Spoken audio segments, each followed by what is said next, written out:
Hello and welcome to this pilot episode of StatsThonk, a new World of Warships podcast. I'm Stats, I'm a community contributor for the Europe region, and I wanted to start a podcast series ever since the Warships podcast, which was done by Kalorn, Venisera, Erun, and Nozub, until that ended back in autumn 2019. And the nudge to start this podcast series actually came finally from my co-hosts, who you'll hear from shortly, because the arrival of the Commander skill rework a few days ago has basically pushed us into recording this episode, and this will be our first ever topic. The plan for this podcast series is to produce an episode every week, maybe every fortnight, and normally they'll cover a number of topics, but we'll always include answering questions from you, our wonderful community. We'll aim to keep them around 60 minutes, but definitely there's no promises on that one, because if we get excited, we'll keep talking, no doubt. And this first episode is going to be a little bit special because the Commander skill rework it's such a huge event and topic in the community at the moment that we wanted to dedicate a whole article to it. And on that note, I want to introduce my co-hosts who will be joining me for this discussion. They are Painezor and Kilobin. You probably know them already from the community, and I'll let them say a little bit about themselves. Painezor. Hello, I am Painezor. I am a weekly streamer, as in I stream once a week. I'm also a tournament caster whenever the hell is a tournament that invites me along, and I'm also a DD main. I have played in King of the Sea, but not as a destroyer because they don't let me. And I am very excited to take part in this. And also Kilobin is here as well. Hello, yes, I'm Kilobin. I'm predominantly a battleship main. I call for the clan throw in clan battles in King of the Sea, so I'm more in tune with the battleship side of the game. I also stream once a week every Monday. Excellent. And both of you you haven't mentioned it, but both of you are super testers as well. Yes. So you are very experienced with at least your part of the testing process, which you can't talk about, but you do have that experience. And obviously I'm a CC, so I've got experience of new content coming along and, engaging with the community, and all three of us are streamers. So we're used to engaging with you guys who are listening to this. And so this week, the last couple of days especially, all three of us have been heavily involved in the conversation around the Commander skill rework, which has come with update 10.0. And just for those, if there's any of you listening, because I know we do have a few people in the community who, occasionally watch streams and maybe will start listening to this podcast, who don't play the game anymore, or maybe don't play the game at all.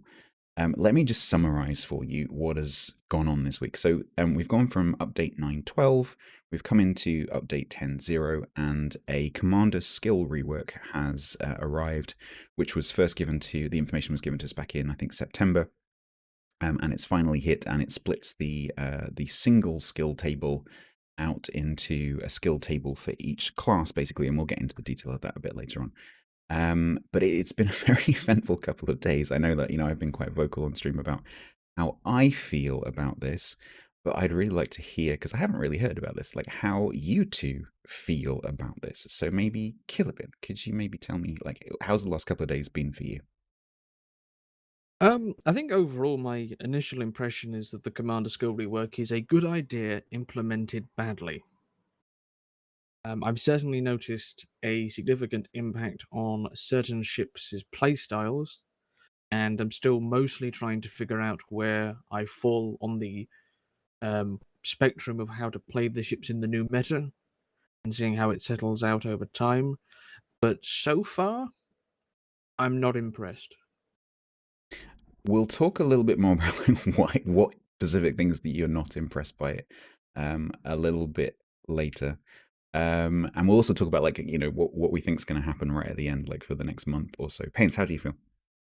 Right. Well, from the very first moment that I opened up the game in update 0.10.0, the first thing I did was click on a ship, click on the captain build, and then you have this bright red port behind it because it's also Chinese New Year, and they have the Chinese New Port, and it's like information overload. What are all these things? Why is the little red dot everywhere? I don't want to deal with this. I'm closing the game. I'm going on to Discord. I'm asking for help. that was my initial experience. That is the first thing I did, and that's what I imagine a lot of other people are going to be doing. I Because think this is information overload right now. think judging from, because we've been reading a lot of like Discord messages and particularly live Twitch chat, both our own channels and also like watching the live channel and like the official channel and so on. Yes, I agree with you. I think a lot of people, not everyone, but I think a lot of people are perhaps struggling a little bit with the amount of new stuff that's come along at once. And certainly I've talked on stream about how I just felt that the way that this was communicated, I mean, like the typical thing for me is, or the key thing for me, for example, the key indicator is in the patch article for 10.0, which then linked off to a separate article about the skills rework. That skills article, which was quite long, didn't contain all the skills. It contained a few highlights of like, this is a couple of new skills that we've introduced for each class, but it didn't contain a skills table.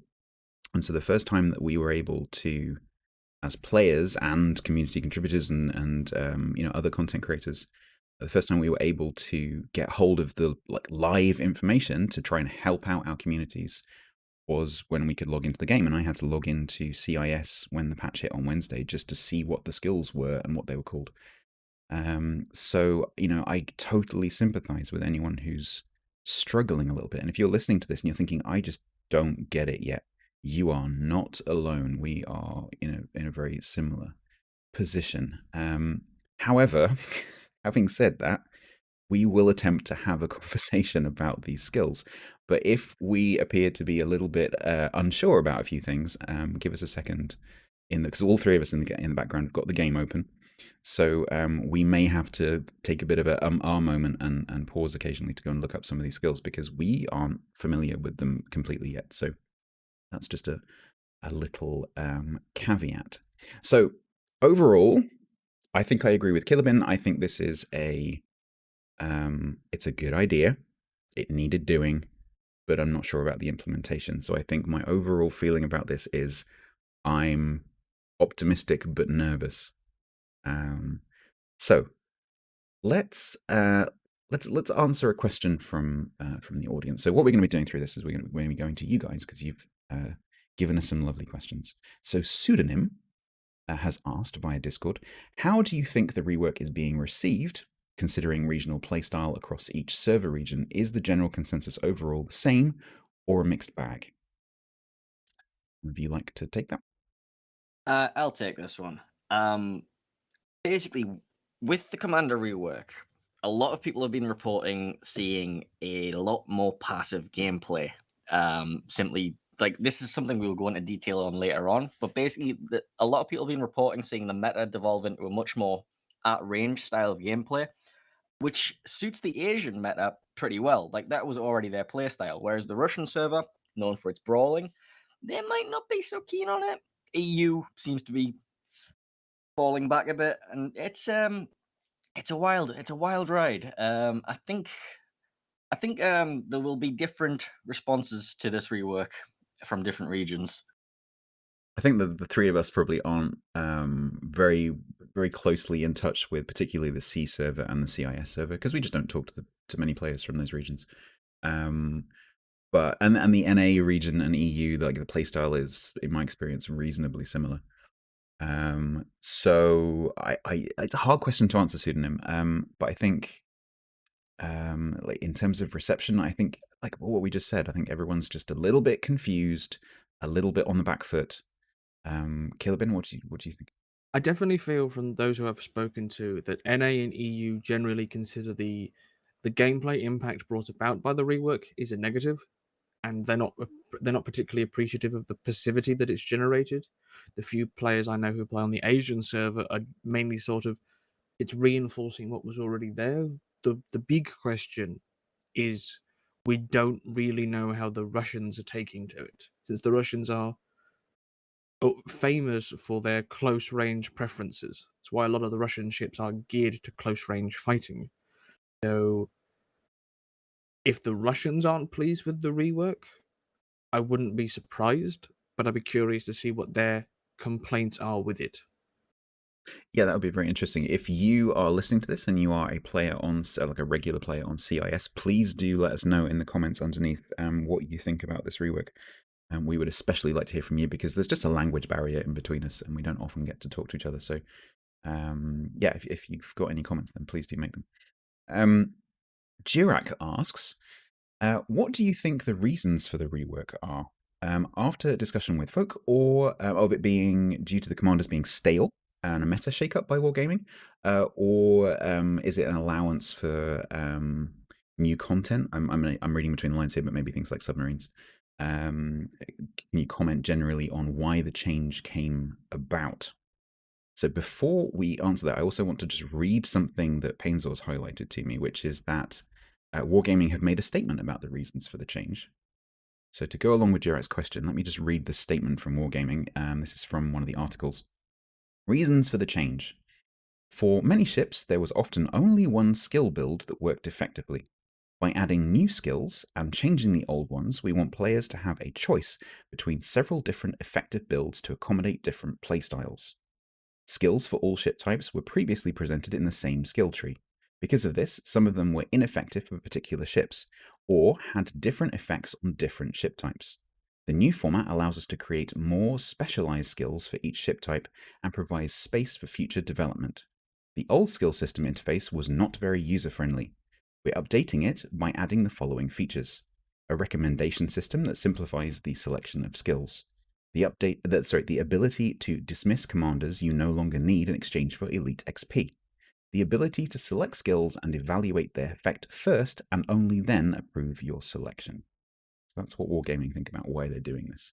What do we think? Killipan? I certainly feel that the sort of changing up the build meta made sense. It was the same basic system for 3 years now, and all games like this go through these sorts of major internal changes. The dismissal system is great. I've been hoping for something like that for a while, but then I'm a player who has a lot of credits and not a lot to do with them, so I wasn't too bothered about the costs and such. And also, I definitely think that has been mentioned before that reading between the lines, as Jurek alludes to, that it does make a submarine implementation a lot easier than how it was before. Pains? Yeah, I'm also gonna mention the submarines is one of them, but there have been hybrid ships that have been in testing. They could also be one to get their own unique skill tree. I wouldn't be able to comment on any testing because I haven't, that's NDA and anything, but that is a possibility in the future. But I'm not as big a fan of the dismissal process as Killiban is. I personally think it is they have basically created a solution for a problem that wasn't there and made it very, very expensive, shall we say.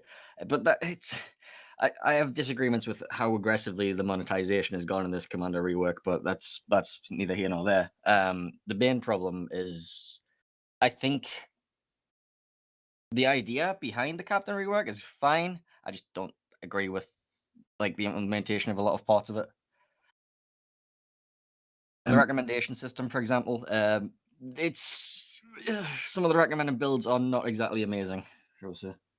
No, we'll probably come back to that later. I just want to dwell on the whole 19 to 21 point thing for a second, because that's a good point. In the community, I can't remember who did it now, but someone worked out, probably several people worked out, that if you plot the progression from 1 to 19 of the amount of XP that you need, and then you continue the line, you extrapolate, the amount of XP that you now require to get from 19 to 21 is way more than the previous curve would suggest.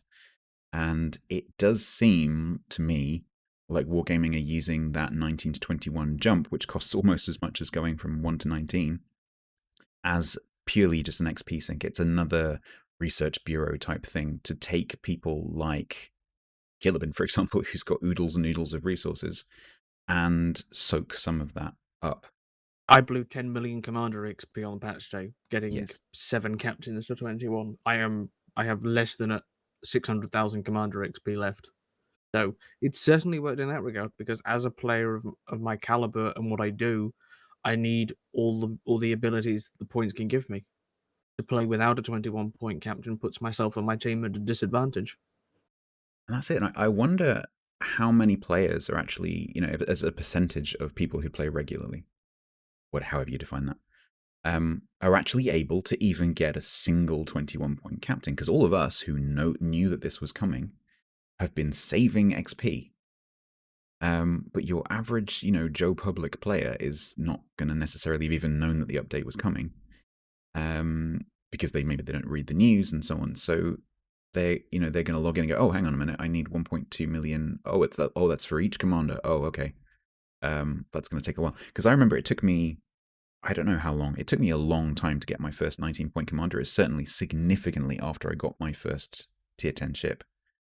And it just seems like a new player it's going to take them such a long time to get to 21 when they can get to tier 10 so easily now. It just seems to me like there's been a huge disparity between the amount of effort required to get a tier 10, which has been going down, and the amount of effort that's now required to get a max point 21-point commander, which is going up. I think that gap is getting wider. It's an unusual difference. You would hope and assume that a game's progression would basically end with you reaching 21 points in your commander and your tier 10s around about the same time. Do you think perhaps it's because Wargaming want players to feel like they're progressing, so they've sped up the progression through the tiers so people feel like they're accomplishing something, but in order to keep them logging in, they still need to have something to actually achieve once they've got all their tier 10s. And so more for players like us, really, who feel like maybe we've done all the other stuff, they want us to feel like we've still got something to achieve in getting more commanders to 21 points. No, I think what happened is a lot of people going back to Joe Public and his 1.2 million needed extra commander XP. I think you're gonna have the opposite effect, because Joe Public's gonna come in on patch day and he's gonna see that his destroyer captain he's worked so hard for with his 19 points now needs another 1.2 million XP for each of his commander ships, for each of his ships, to get exactly the same build he had before. And Joe Public's gonna be annoyed at the fact that the goalposts have been moved out from under him. And I think it's just going to cause a wave of burnout. And that only the hardcore players can benefit from it. Yeah, it's a slap in the face to Joe Public. They're going to be annoyed. They're going to be rightly so annoyed, because all of the work that they've put in is no longer good. Like, they haven't got what they feel like they earned anymore, and the goalpost has been moved out from under them. Yes, absolutely. Since if Joe Public is somewhat involved in the community in the past 2-3 years or so, and has been told that 19-point captains are where it's at, it's what you need. Like, you're not considered sort of competitive until you reach that 19 points. So they've gone, right, I'm going to focus on this captain and this line, and I'm going to get really good at it. And on that patch day, they reach that finishing line and they notice that it's been moved 3 miles down the road. And that is, as Painezor says, it's going to piss a lot of people off. And it has pissed a lot of people off. Maybe we'll come back to that later in terms of tournaments and competitive, in terms of new teams coming along. That might be a not stagnating the tournament, scene. Maybe we can come back to that. I want to go to a question from Frozen Yak. We've covered some of this already, but I just want to dive into one aspect of it. So Frozen Yak says, what do you think of the captain skills rework in general? I think we've covered that already. Do you think it was necessary? That's a good question. Do you think it was inevitable given the addition of submarines? And this is the bit that I want to talk about. Do you think it was done to mix it up? This is the same question as Durac, pretty much. But it's the submarines bit I want to dig into. So when the submarines came along and we had the various testing stages, and I think I participated in all of the public testing stages, when we got the ability to play around with the commanders a little bit, I was kind of looking at the skill table, thinking, okay, I think we were given 15-point commanders or something. If we were given 19-point commanders, which skills would I take? This is the old system. And I'm thinking, well, you can't. There's not even enough skills to actually spend 19 points on that make any sense. So they're going to have to do something with the skills table in order to actually accommodate submarines into the game, because otherwise you're just not going to be able to spec a commander sensibly for one. And so this kind of goes into the next topic that I've got down here as well, which is going into the future. So the submarines are going to come along. My personal prediction is that they're going to come along. It's going to be a bit of a surprise, and they're going to come along after the Italian battleships. So potentially this summer. That would be my guess. And so I think Wargaming had to implement something, and so they have, I think, sensibly split the skills up into the different classes, so that then rather than just tacking some submarine skills onto the side of the table, they can actually have an entirely new table specifically for the submarines when that comes along, and we'll just get a fifth tab. What do you guys think? That's exactly what I think is going to happen. Okay. I think the system of having 5 grids, yeah, it's fine, whatever. That's fine, but there's more than just that to the Commander rework as a whole. Like 5 grids, sure, I think that's okay. I think like having the ability to select lots of skills for different classes, that's all fantastic. Yeah, I agree with it completely. So submarines having their own class, completely fine with. Was it necessary though? Is a completely different question, and it depends on what your stance on necessary is. Certain parts of this rework were necessary for bringing in submarines. Other parts of the rework, certainly not necessary. The increase to 21 points, not necessary. Not with that amount of XP dump. The changes to certain skills, like the new active skills, not necessary. Cool, not necessary. Like necessity is a broad topic on this. I think you're right. Yeah, absolutely. I think it did. I think they had to do something to accommodate the submarines. It didn't have to be this, and certainly that 21 point thing to me is just a way of soaking up some resources. I think the submarine rework was probably the catalyst for any internal plans to adjust the system, and everything's been done at once in the hope, I would assume, that once this initial mountain has been climbed, it'll return to the previous status quo of basically no changes for several years. Do it all in one big go and hope it calms down is essentially how I feel the system's been implemented. Okay. We'll come back to that maybe towards the end when we talk about what we think is going to happen in the future. So before the update actually hit last week now, as we record this at the weekend, was there? I mean, we've seen the tables and stuff, but when you first heard about the fact that there was a Commander rework, was there did you have a picture in your mind of how this might actually work? I honestly think that the picture in my head was pretty much what we've got. Not the 21 point thing, but the skills per class. That just made sense to me when I saw it. But Painezor, we were talking offline yesterday, and you had some interesting ideas about how this could have looked.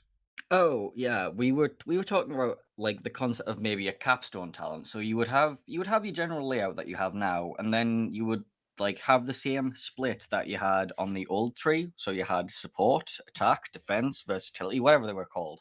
But basically, you could then it would be a talent tree rather than a talent page. So you would unlock things further down in say your defense tree if you took like I don't know, like minus 10% torpedo damage on that. Then that could be like your tier 1 skill, and then you could have incoming fire alert, for example, as like your tier 2 skill, and you would unlock your way down and then be able to take the final capstone talent, which would be like fire prevention for your defense tree, or for your attack tree. That could be where Deadeye sits. And the same could be true for like the destroyers. You could have your gun tree, you could have your concealment tree, you could have your torpedo tree, and just these are just wild examples. They could be more finely tuned than that, but this is what I'm saying. Like it could have been so much more than what it is. Instead of like just being a page of skills you can select from, it could have been actual trees with reasons to spec into things and actual variety in the builds. Thinking, do I want to spend that extra 4 points into concealment expert, or should I like go down here and take up this extra gunboat and then be able to pick up this as well?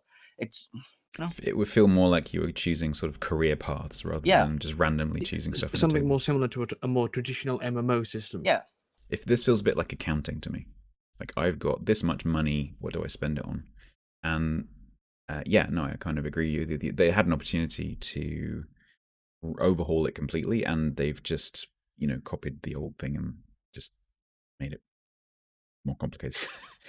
And talking about complicated.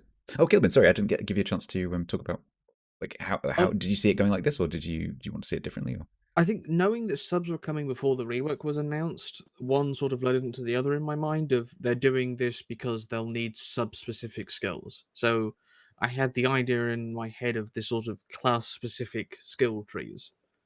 But other than that, no.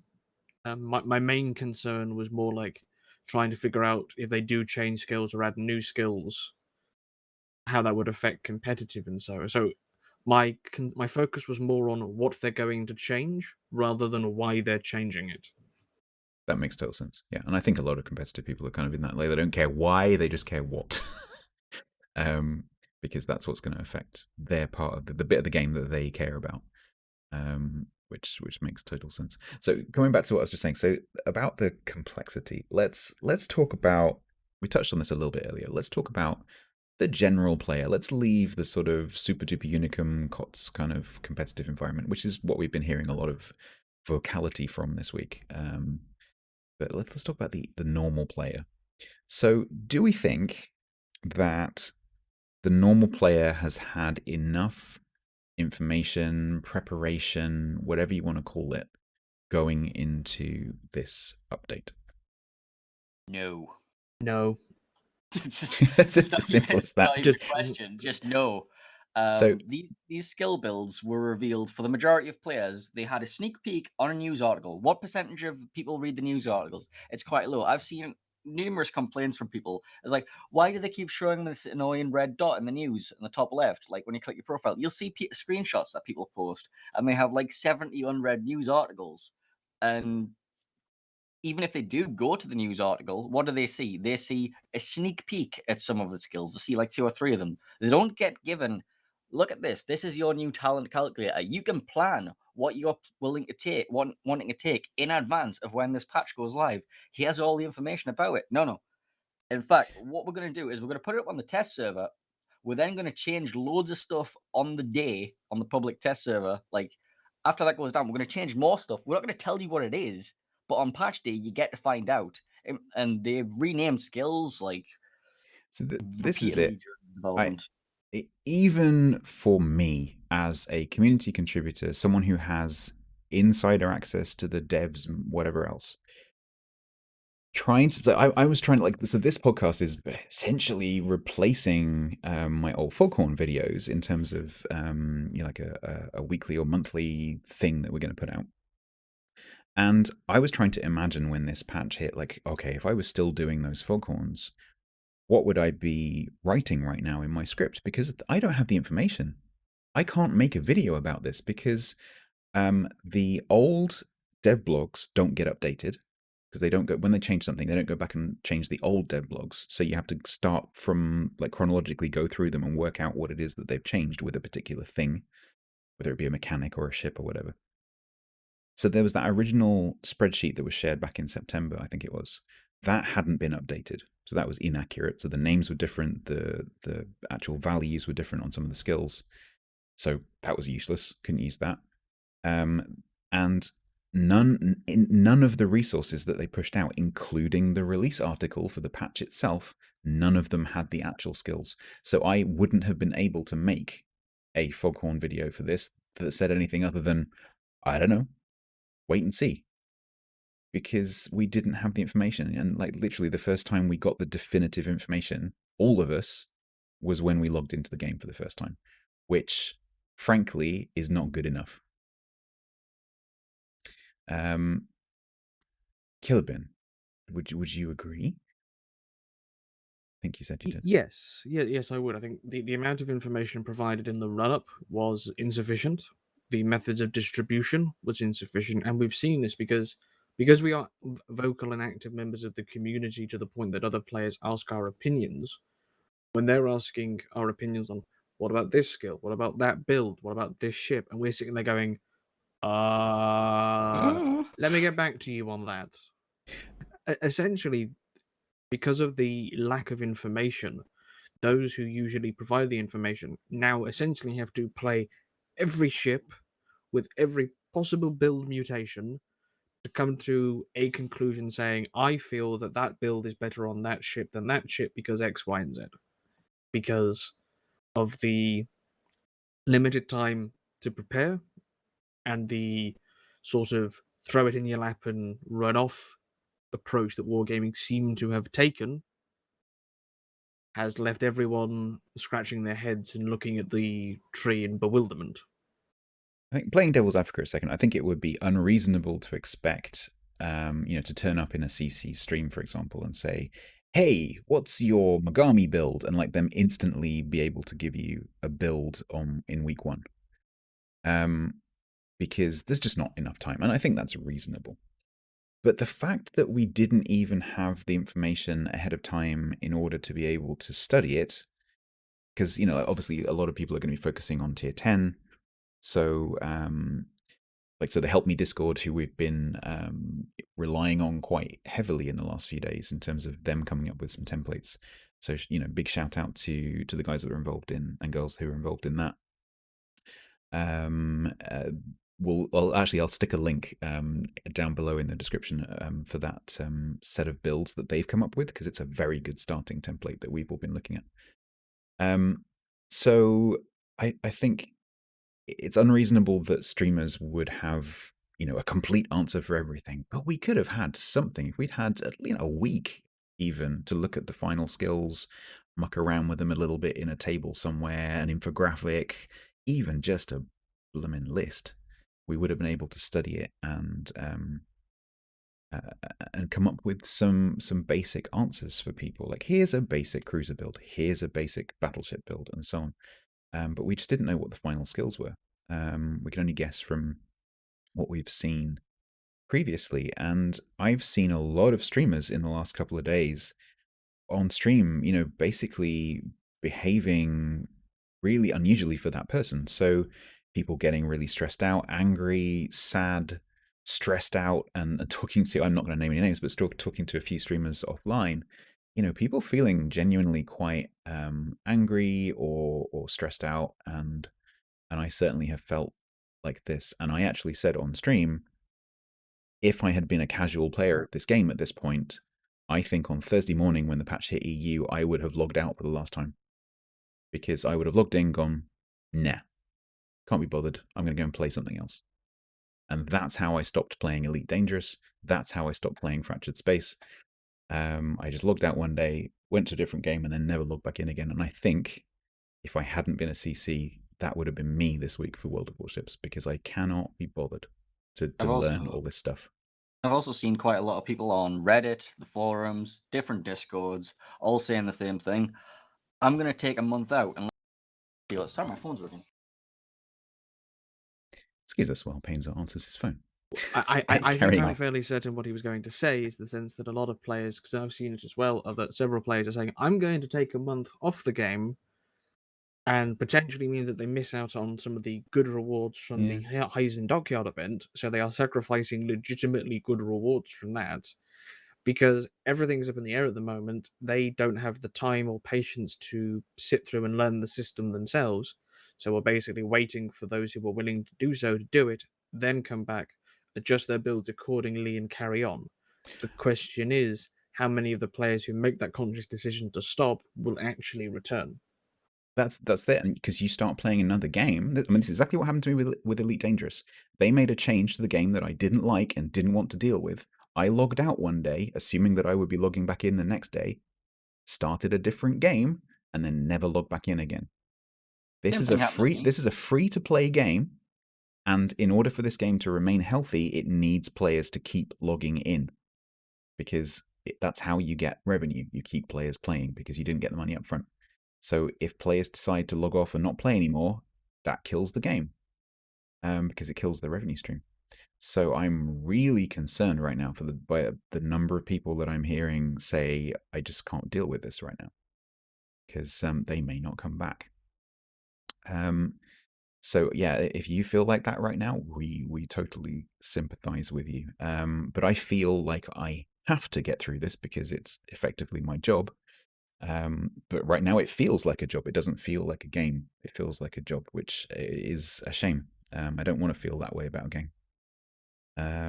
So yeah, and to me, for me, that is where the majority of my negative emotion is coming from. It's nothing to do with the skills.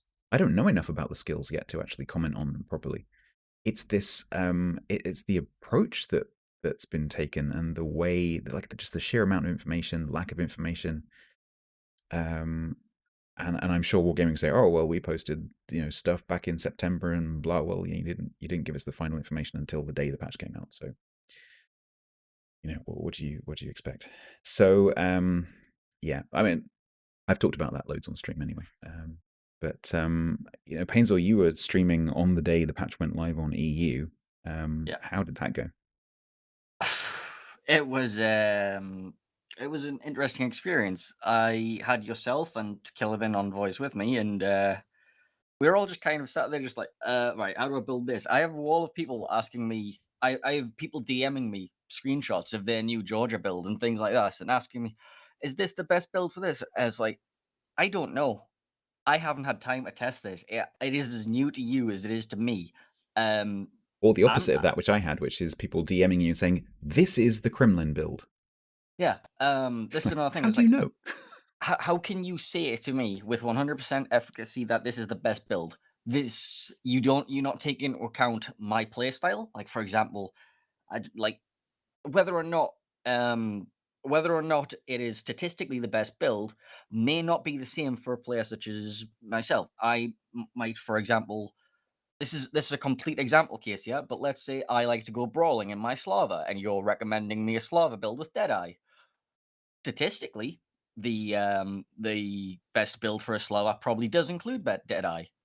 But if that's not your playstyle, you're probably going to be better off without it. It's going to provide you no value. That's just an example. I think that's an important note. When you look at, if you see any resources, particularly that help me thing, which I'll link below, when you look at those builds, if you look at those builds and you go, I don't agree with that, that's fine.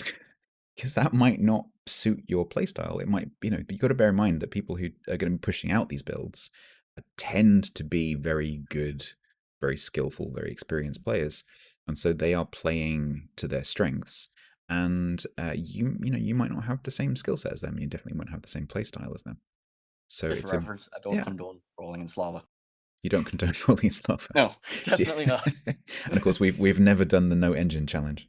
No, never, we definitely ever, no. not. We've never done that. No, definitely don't have PTSD from that. No, no. no. Can I get some support? No, can't see We it. won that match. We did win that match. That's very true. I hate you all. Okay, so let's start to delve a little bit into the actual skills framework. So we've talked a little bit already about the 4-class format, which I think will eventually become 5-class format when the submarines come later this year, potentially. With hybrids. Potentially, I mean, you never know what other classes, because this opens a door for them, right? This opens the door for them to introduce battle cruisers as a separate class, maybe to introduce the hybrid carrier ships as a separate class, if there's enough of them. I'm not sure there's enough of them, but this definitely opens a door for them to have some flexibility in terms of what they call a class. But we know that submarines are definitely coming. Anyone who thinks that they're not coming is in denial. They've put at least 3 years of development into submarines. They are absolutely, definitely coming. So yes, be prepared for there to be a 5th tab. And to answer a very common question that I get, will the commander, say you've got a 10-point commander, when the submarines hit, will they also have 10 points to spend in submarines? I think the answer will be yes, absolutely, definitely. So every single point that you get is available in each of the classes separately. It's a very common question. So a 10-point commander at the moment is effectively a 40-point commander. Until they decide that every single commander needs to have specialization in each class, at which point that's going to be more grind. Let's not dream about that nightmare just yet. Yeah, let's not give them ideas. Yeah, absolutely. So can we talk about the UI? So what do you guys think about the way, because the screen has changed significantly in the way it looks, and I think they're driving towards, with the game as a whole, they're driving towards a certain style. I think it's more towards the Legends style in terms of the layout and the graphics. So Killiban, what was your impression of just the UI in general? I don't really have like a particularly strong impression, because even though the style has changed, the core is still there. I look at the screen and I go, okay, I know where everything is. I guess the one nice thing is that they've overemphasized the talents and personalizations of the unique commanders more so than they were on the old system, where they were sort of off in the corner. Mm-hmm. But now they're sort of front and center. But overall, yeah, like I'm relatively pleased with how they've changed the visual aspect of it, along with the, I guess, the sort of select a bunch and master in one, given how Oh, that's amazing. sluggish the UI can be. Yeah, I think when they made that change for the or similar changes for things like the signals, that was amazing, because one of the things that used to make me want to throw my keyboard out the window was like waiting for the UI, and so anything they can do to reduce that is amazing. So I'm really happy to see that.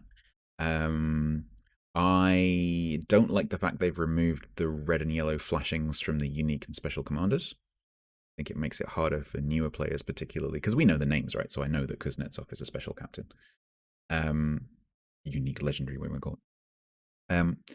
But I think for newer players, just having a different color background is not necessarily going to say anything to them, and having a little star next to the name is not necessarily going to jump out at them. I didn't So realize there was a different color background. I thought that was nation yes, specific. Now, no, the way I look at it is that I've played several MMOs in the past where the first indication of an item's rarity is the color of the background. So it felt very natural to me that the commanders had different colored backgrounds to imply rarity. okay, that's a good point. No, that's a very good point. I've not played those kind of games, so I'm not familiar with that at all. So And usually, gold is the top end.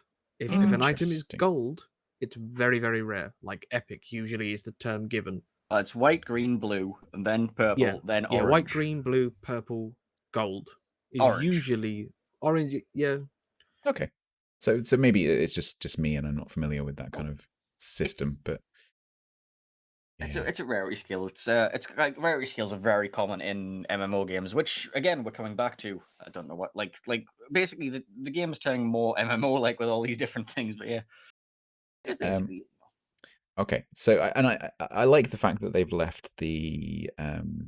I know they could have had an opportunity to change it, but they've left the table pretty much looking as it was, which is going to make people feel like they're familiar with it, which actually is a bit of a trap, I find, personally, psychologically, because I'm still looking for the old skills where they used to be, because it's the same size table. And so I, oh yeah, I know what I'm looking at. And then I realize, no, I have no idea what I'm looking at because everything's different. So honestly, I'd actually now I think about it, I would have preferred it to change the layout or the shape or something, so that my brain goes, oh yeah, you're looking at something different now. But that's just temporary, I guess. But it's my impression. Can we talk about the let's do recommended first? What do you think about the recommended builds? The little yellow tab. For specific ships, I think the recommended build is completely ludicrous. It makes me question whether this is just like an oversight or somebody has genuinely sat down and decided that a small one should go full torpedo build. Because small one's not a torpedo boat. It recommends Swift and Silence, Torpedo, sorry, it's been renamed. It's now Swift Fish and Fill the Tubes. These are your recommended skills. Whereas anybody worth their salt in a small and in a competitive environment is going to be running that thing full gunboat. I don't really know if we should be expecting like that kind of thing from your average Joe, but to me, a small and is primarily gunboat. So I think the recommended skills are a bit off the mark. I think they're a great concept. The problem is what the actual recommended skills are. It is interesting that they are recommended skills. I don't know if people have realized this yet, but they are recommended skills per ship. So it's not like, every cruiser has the same recommendations, which I think is how it used to be. Usually it was, yes. I have no evidence to back this up, but I am leaning towards something that Painezor alluded to, that someone in St. Petersburg, one of the developers, sat down over probably a week, given how many ships there are in the game, and assigned recommended skills, possibly based on their own personal opinion of how they play those ships. Do you think that the recommendations are a symptom of the fact, whether they're right or wrong is another matter, but do you think the fact that there has to be recommendations is a symptom of the fact that for a lot of ships, a lot of these skills are just, you would never take this? And so actually there's an illusion of adding choice that actually doesn't exist. Yes, I think definitely so. there are still quote unquote noob trap skills, and there are always going to be quote unquote noob trap skills. The problem is nobody is like, until somebody tells you why something's bad, at first glance it probably looks good, and it's like one of the Deadeye. biggest one. Well, not We'll Deadeye, the one talk before about that. specifics, specific class skills a little bit later. But yeah, I mean, I just think any skill that almost no one takes, and if they do take it, it's in the majority of opinion would be a wrong choice. That skill shouldn't be there, because if it's not a choice, if it's not an effective choice, why is it even a choice? And we've seen wargaming actually remove some things, particularly like with upgrades, for example. We've seen them like amalgamate things and remove things that weren't popular. Acquisition mod flashbacks. Yeah, exactly. So, I just, some of these new skills, I look at them and I think, why is that even in the table? This is a fresh start. Why did you even think that that was an option? And okay, you've got it in like cruisers, for example. That's a huge class with a lot of different ships in it that goes from everything from It is the tiny most diverse class in the 127s, game. exactly, tiny 127s, all the way up to the the super cruisers, and you've got to accommodate all those things. But still, there's going to be some skills in this table that just don't get chosen. Like So IFA Chief or a battleship. quite. Unless you're playing secondary Mikasa, in which case we'll have a long debate about this one. That's not my... Is it also the possibility that wargaming gets a lot of flack for their propensity to balance by the numbers over everything else? And is it possible that across all the active players and all the active captains, that they basically had a list of the percentage of what skills are picked? And even the skills that as experienced players we consider irrelevant and useless, enough people picked them, so they remained. Well, survivability expert on battleships is no longer a thing, so the amount of people are still running that... I think a trap that beginner players, because I've come across many beginners, because I get contacted by a lot of beginner players who say, "Oh, can you give me a bit of help? What do you think about this?" And something that I've noticed is that, and I think it was a trend that I sort of fell into when I was a beginner as well, which is you start to accumulate points on your captain. So you got 1 point. So you spend 1 point on a 1 point skill. You don't know as a beginner that you should save. So, because you don't know what any of this stuff means. And so you're like, oh, I've got 2 points. I'll buy another 1 point skill. Oh, I've got 3 points. I'll buy another 1 point skill. And so you see players who've got all their skill points spent in like row 1 and 2 because they feel like they need to spend those points. They don't want to save, because it takes a long time to save 4 points if you want to buy another 4 point skill. So let's say you go like 1, 2, 3, 4, and then you want to buy another 4 point skill. That's that's several weeks or months of work to get that captain up to another 4 points potentially. Well, this is something I feel like they missed out on the opportunity to do during this Commander rework. Granularity of skills. If you take a look at Concealment Expert, what you get right now is for 4 points, you get 10% 10% decrease in your detectability range. Wow, that was a mouthful to say. Instead of a 4-point skill, how about we make it so that you put 1 point in at a time for 2.5%? That way you have granularity. That way, every time your commander gets a level up, you feel like you're being rewarded. It might not be the full impact, and you still need to put 3 points into whatever skills on row 2. So, like, say you might want to take 1 point in Adrenaline Rush, and then 2 points in Basic Survivability for your 3-point skills, and then you can put your point in Concealment Expert. This is just an example. This is a completely missed opportunity, I find. We've gone back to how would we want this to look, but that's a very interesting point. How about you had a system where the skills don't have points? You simply choose from a table, and you can choose like a maximum of 10 skills or 6 skills or whatever. And then every time your commander gets more experience, the skill increases a little bit to another stage or an extra percent point or whatever it happens to be for that skill. So that all of your skills are constantly improving. I don't know about constant, like all of the skills at once. I like the idea of I have a point, let me spend it on a quarter of concealment expert. I like this idea better. Would such a system to the player base have too many echoes of NTC? Well, I mean, anything where, Granular improvement in this game yeah, is essentially cursed because of the proposals of NTC to the players who were aware of it. the, I think we're quite wary of it now. agreed. I think this game definitely isn't pay to win. I think we would all agree that, but it does significantly reward experience in terms of just time played. Yes, absolutely. But then you'd hope that all games should reward those who know how it works. But it's not just know how it works. It's just, if you've sat down, and it's totally reasonable for a free to play game.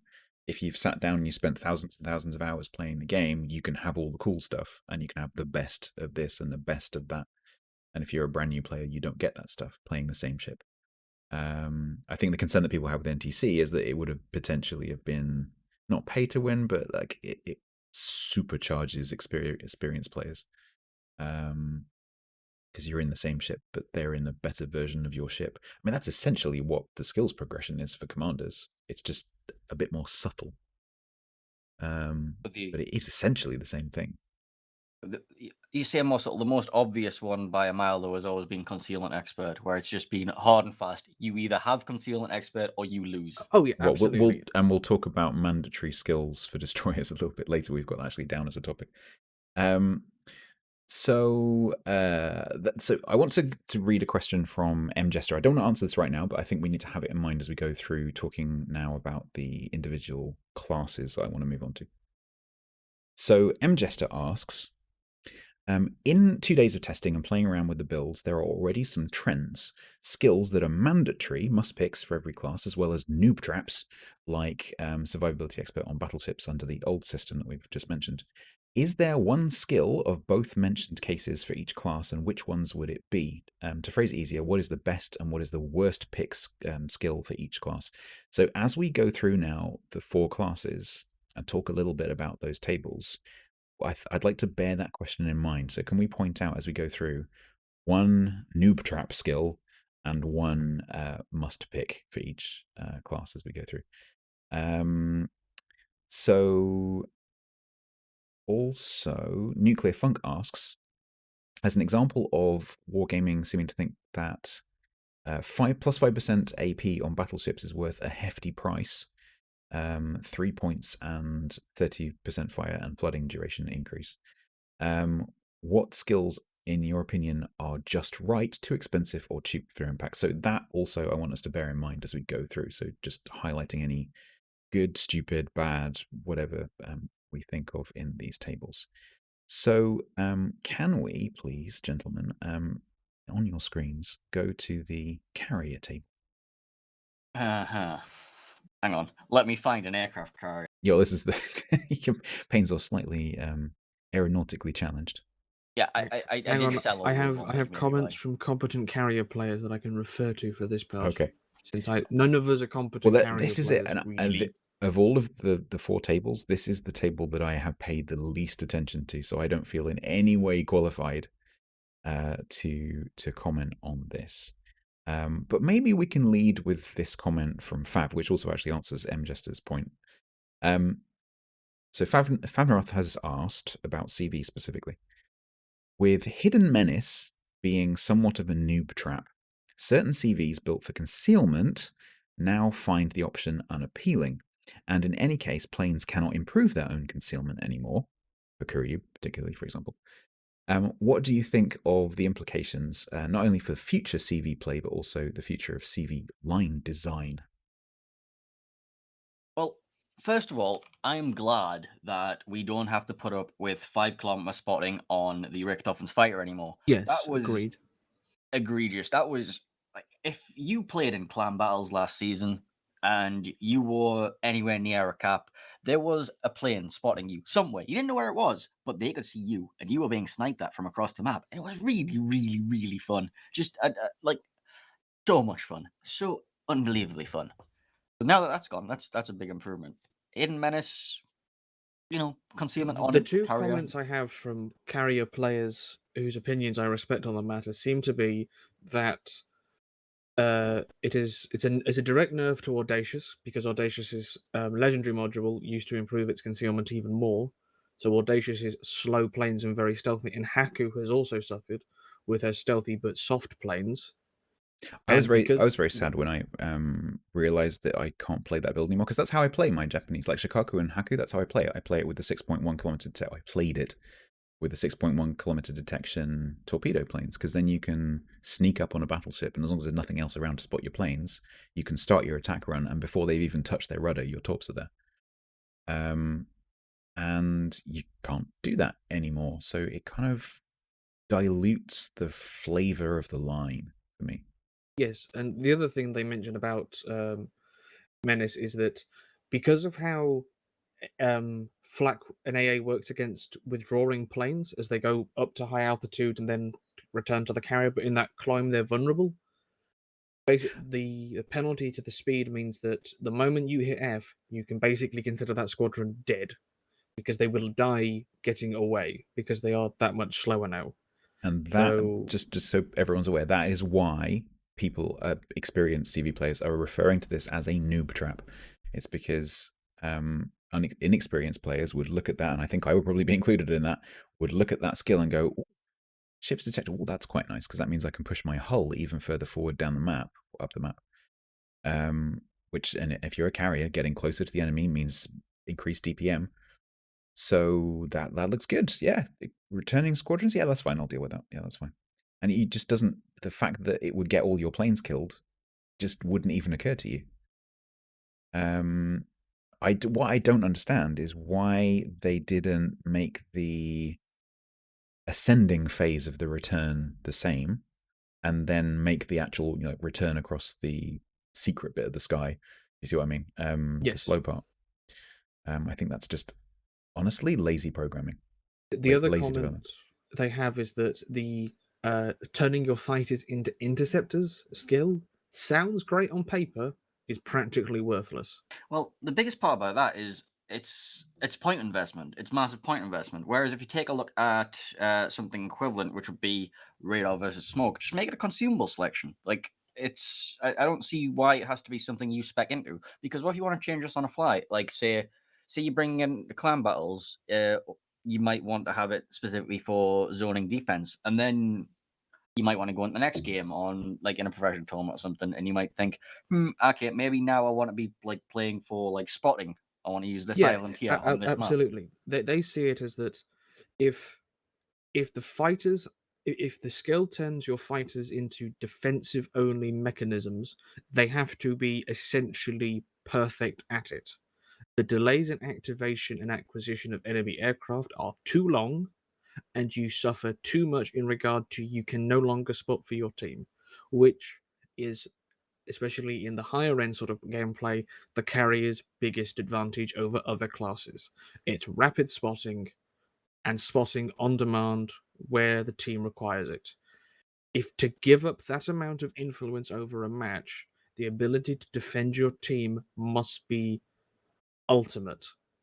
Essentially, if you are willing to spec out of spotting with your fighters so that you can focus on defending your team and doing strikes, your fighters must never fail, essentially. Because And otherwise, it's a and, pre- waste of points. And I and think it's presumably, another noob trap skill.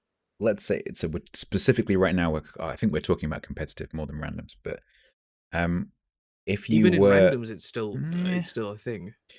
I'll come back to that in a second. So in competitive, if you're the carrier player or the caller directing the carrier player for a build, I think even if the interceptors work perfectly every single time, you can still only drop it on one ship. So the enemy carrier is presumably going to rock up and go, oh, there's some interceptors there. I just won't attack that ship now, because they don't. If I understand it correctly, they don't last very long. Because it's just a normal fighter duration, right? So, the enemy carrier is just going to go, okay, because you can see it coming. it's not like it's not like they just pop up right in front of you. It's just like a normal thing in terms of visibility. So you can avoid them like you can avoid normal fighters. So why would anyone in competitive ever take it? Just never gonna work. Is it? Is it? Am I missing something? No, I think, as far as I've spoken to carrier players, they have no interest in the skill whatsoever. The spotting. The common argument against carriers in all modes is excessive spotting. I agree. So no carrier is going to give up the ability to perform excessive spotting for the chance of improved team defense, Yeah, it which should have been. is It should have been what either a many total would say conversion. is a more fundamental flaw of the carrier design, but that's a whole other topic. I think I would have preferred to see this not in the skill table. I think I would have preferred to see this as either a selectable consumable or preferably in the match, actually in the match itself, you have, let's say you have 4 fighter consumables or 3 fighter consumables on a squadron. You can choose as you put them down whether it's an interceptor or a normal fighter. So a shared consumable pool, Yeah. and then you just press. You press You- 9 for, like, this is an example. You press 9 if you want it to be an interceptor. Press 0 if you want it to be a fighter. And let's not fool around. Fighters are spotters. That's Yes. how carrier players use them. You might as well call them that because that's what they are. Yes. So, I don't play carriers that often, but the majority of the time when I'm using my fighters, it's either to keep a destroyer spotted that I've just found, or to drop a fighter near an enemy group to keep that spotted while I go and do something else. And so I think there should be a choice between either you drop a spotter plane or you drop some kind of defense thing. I don't see why that has to be a skill. It's a consumable. It's obviously a consumable. Anyway, so in interceptors, I don't think anyone is particularly happy with. I think in randoms, where obviously the skill level on average is going to be much lower, people paying less attention, I think interceptors might be more effective. I'm actually looking forward to trying a full ham interceptor build just to see if I can actually defend my team at all. I don't think it's going to be very successful, if I'm honest. And I think I'll miss the spotting, but we'll see. But I think if I had to, it's hard to pick actually between Interceptor and Hidden Menace as which one is the worse thing, worse noob trap. I think it's Hidden Menace, personally, because the interceptors, if used as intended, will still do something. But Hidden Menace is more likely to cost weaker carrier players their squadrons because they don't understand the mechanic. Before we move off the topic of interceptors, I would just like to say, like, he did ask about its implications regarding future line design. Yeah. I think if you'd done a total conversion of all current fighters to interceptors on the current lines, you could then bring back the old fighters on the utility lines if they're ever a thing. Like, they've always been floated out as an idea as a second line. You bring back the Taiho, the Bogue, the Essex, that kind of thing. But they have access to the current iteration of fighters, whereas the old ones get, because the current fighters are designed as strike fighters. Sorry, current carriers are designed as strike carriers. You change that to interceptors, they don't have the spotting advantage, but you give the new line, the utility line, the spotting of the current fighters and just call it spotter. I would love to see a line of support carriers that has better defensive capability, limited striking capability, that can drop Hydro Boys and actually do some torp spotting again, and do things like maybe drop smoke screens, which there is historical precedent for, and actually do a bit more team support. I think that would be really interesting. Maybe not so popular because people like doing damage, but I think that would be an interesting addition to the game. And nobody likes being a smoke bot and a destroyer, but it wins matches. So Absolutely, I agree. Okay, I was just looking around the table because we've identified a couple of skills that we don't like. I'm trying to find one that's like, is there an amazing new one? I don't think there is for the carriers. there is proximity fuse. Oh, which can you give me, like, where is that on the table? Row 4, column 2. Row 4, column 2. Oh, yeah. Anti-torpedo protection negation plus 10%. It's free damage. Do you think that's Yeah. worth 4 points? I think it's very Absolutely. much so. If you're playing something like an FDR, which has True. relatively weak damage per torpedo because you're usually going after the heavy things, But 1 million torpedoes. which have torpedo defense systems in the 40s and 50%. Oh, across a 7-8 torp salvo, that's possibly upwards of an extra 10,000 damage. Absolutely. Okay. That's a lot of damage.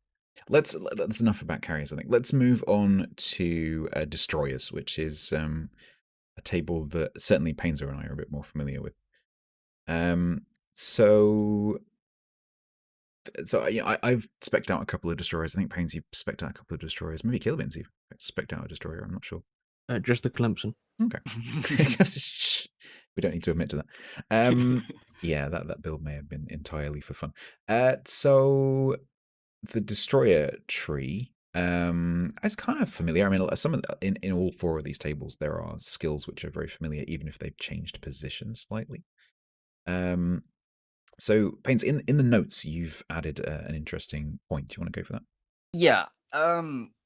Basically, for destroyers, it seems to me like this illusion of choice that we mentioned earlier. You're still going to be taking the same 10 points on pretty much on most destroyers. The only exception is at some point you might not want to take Concealment Expert if you're playing full gunboat maximum range. But for the majority of ships, you want to be taking Preventive Maintenance as your first skill. Second skill is going to be Last Stand. Third skill is going to be Survivability Expert. Fourth skill is going to be Concealment Expert. There is not a meaningful choice there. Like, the idea of this rework was to bring in quote unquote more choices for the players to make. And if your first four skills are pretty much always going to be the same thing, that's not a choice. That's like, if you don't take these, you are at a severe disadvantage. If you don't take Last Stand as your second destroyer skill, you are going to have your rudder knocked out and your engine knocked out. They have brought in the change. That means you do have a bit of engine power, but you're going to be sailing in a circle. And the best thing to do when your rudder's knocked out is to stop dead in your tracks, so you don't end up like turning like into torpedo salvos or all that kind of thing. Like you need Last Stand still. So that's straight away no choice. So we don't know for certain that one of Wargaming's objectives was to give. Actually, no, we do, because they said. Let me go back up to their quote again. 1 second. No, we do, because it says. So I'm quoting Wargaming, by adding new skills and changing the old ones, we want players to have a choice between several different effective builds. If you are a newer player, and like even I still have loads of 10-point captains around my tech tree ships, loads of them. So if you are a player who's got a 10-point captain on your mid-tier destroyer, do you have a choice? I don't think you do.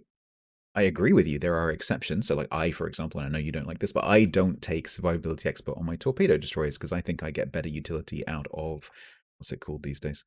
Fill the tubes to get faster torp reload. But I agree with you that that's an exception.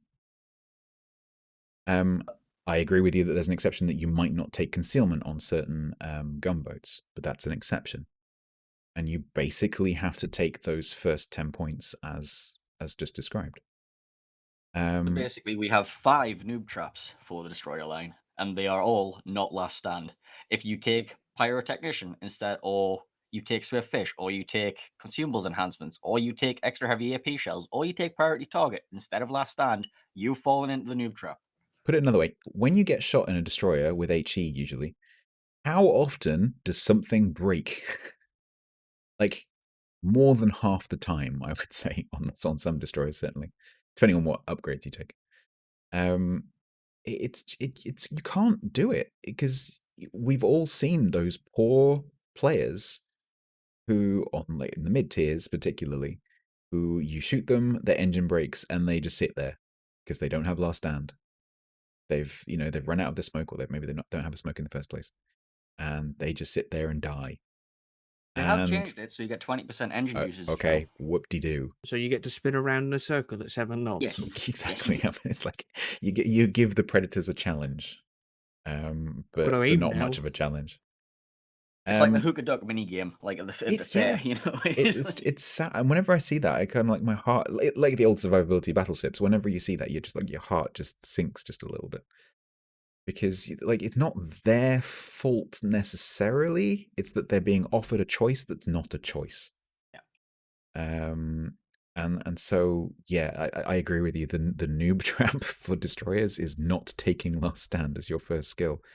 If you are a new player listening to this and you are just starting out playing destroyers, it's all down the right hand end. So if you think of it as as rows. Like, so row 1, skill 6, row 2, skill 6, row 3, skill 6, and then row 4, skill 5. That is your first 10 points. Just do it. Simple. You'll thank us later. Exactly. But then obviously you've got up to now 11 more points to spend. Do we think that the rest of the destroyer table makes sense? Are there any kind of weird ones in there? Anything that you would change? I mean, priority target costing 2 points now. The only reason that PM is mandatory is because priority target is now a 2-point skill instead of a 1-point skill. I would still be taking priority target over preventive maintenance on the majority of my gunboats, just because I feel like I have more control over what's going on. Like, if I know for a fact that I can open up on this guy and he's not aiming back at me, I don't have to worry about him shooting back. I can look around and see, like, okay, how many people are targeting me? 3. Okay, I should probably actively dodge now, wait a couple of seconds, then do, like, because the majority of dodging that I do in destroyers now is psychological dodging, and like when I think somebody's about to fire, I'll be like keeping timers going in my head, like just not actual like counting, but like a feel of like, okay, he's probably about to shoot now. I've shot like 7 salvos. That's about his reload time. I'll hit the brakes just to try and juke something. I think different people value priority target. Is it still called priority target? I think people Yes. value priority target differently depending on how they play and which classes they main maybe. But I think you and I use PT very, very similarly. And I personally, I think the old 1-point skill was undervalued in terms of like the number of points it was worth. I think it's absolutely worth 2 points.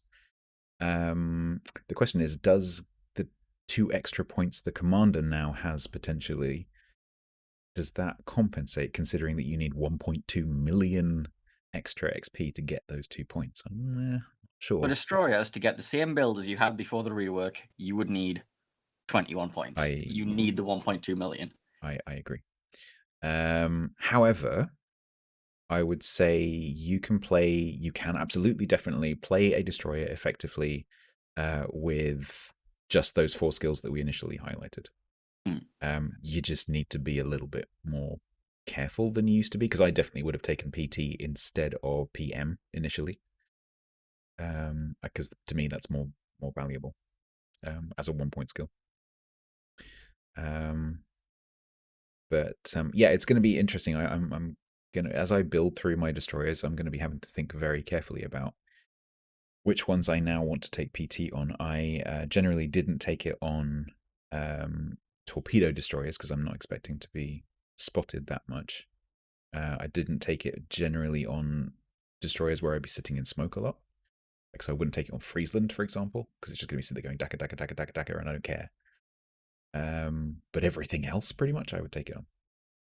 Its biggest problem now isn't the fact that it's up to 2 points. It's the fact that it's competing for the 2-point slot with Last Stand. I agree. And personally, I'm of the opinion that Last Stand, they should just build it into the ship. I also think they should build Concealment Expert into every single ship in the game and just do away with the concept of Concealment Expert. Just bake it in, because all Concealment Expert does is it punishes any player who doesn't have 10 points to spend on their destroyer. Like, if you go in against somebody who has Concealment Expert, congratulations, you have lost. Like, he outspots you. He has the jump on you. His teammates know where you are. They don't know where you are. You have lost that cap, at least. So, yeah. It's just unfair. Let me just pick one more skill. I don't want to go through every skill. Let me just pick out one more skill to talk about. It's one of the brand new ones. That's extra heavy AP shells. So I'm not a particularly not a massive New gunboat German player. destroyers. New German destroyers, absolutely. Paints as the resident gunboat destroyer player. Do you think that's useful? Would you ever take it? There's nothing I want to take it on right now. Fenyang? I can't comment on Fenyang because I do not You have her haven't on the played live it. Okay, server. fair enough. I have played her, but it was in test at the time. So I understand. But well, what about Jutland and Daring, for example, with their improved AP angles? yeah, The HEs, you could, but it's a relatively significant point investment that I don't think is particularly useful. Especially if you compare it to, say, Fearless Brawler or the Well, range stand. increase from main battery. I'd much rather on British destroyers. I'd much go rather with consumable enhancements. There's a lot of choice here, and I wouldn't necessarily I would consider it for a couple of ships like Fenyang, like Daring, like Jutland, but it's not something I would instantly look at and say that's mandatory. So it's there. It's a choice. That's the perfectly kind of balanced skill that we're looking at. That's a choice. You can choose it. Right, I think that's a good thing. I think Yeah. if we can point to a skill and go, well, I don't know whether I would take that on, I think that's a good thing. Anytime you look at something and you go, I'm not sure, I think that's good. Yeah. I don't know if this is intended or not, but as a battleship player, I'm looking at the 4-point skills for the destroyers, and essentially in my mind, I'm looking at the skill, and in my mind, I'm getting a destroyer's name popped out at me, and they seem to Right. be like the main DD play styles. Mm-hmm. So like row 1, skill 4, main battery AX, but the extra range. In my head, that's Marceau and the Russian gunboats. Yes. Yeah. Swift in Silence is something Shimakaze. like Shimakaze I agree. or like a legendary Kleber. RPF is basically stayed as is. Fine. Fearless Brawler, it's something like a Daring or a Smalland. Z52, Smarland. The thing about Smalland with Concealment, Fearless even Brawler, Concealment Expert is a choice on some destroyers. If you're going to be sitting at max range in your gunboat, it doesn't matter. So are you And saying... then Dazzle to me just says Paolo Emilio. Sure. But So it seems that the top end skills for destroyers, there's essentially one for each playstyle. So and are you saying that's a good thing, bad thing, indifferent? I'm not sure, I'm but it's thinking just these are the I'm just examples of capstones. just the link in my mind was there that there seems to be a skill for all playstyles. Seems fine. Personally, I think that's fine. My concern would be that maybe there'd be destroyers introduced that don't fit into one of those playstyles. I can't think what that would be like, but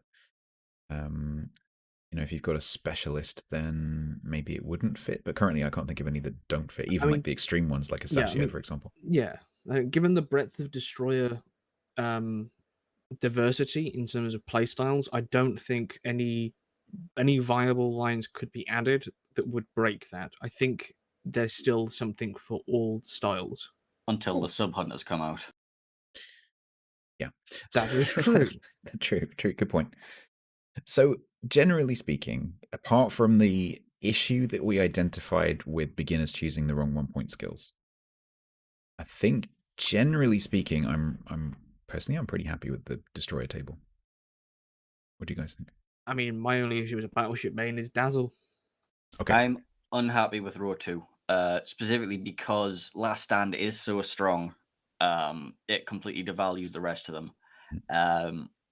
I think Adrenaline Rush doesn't need to cost 3 points. That could have been up on row 2. That could be like, I don't really agree with Priority Target going up to 2 points either. For just for the sheer value it provides, it's valuable, but you're so point starved on destroyer builds that you can't afford to pick it up. And because the other skills at tier 4 are too valuable, there is a discrepancy between the values of certain skills compared to others, which needs to be addressed. But other than that, yeah, it's okay. Yeah, cool. Okay. Unfortunately, we need to move on. So let's move on to cruisers.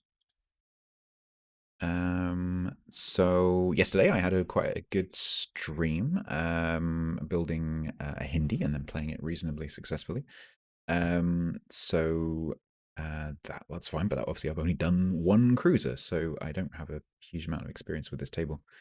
But first of all, is there, in terms of noob traps, is there anything in here that you would think maybe a beginner might take when they shouldn't?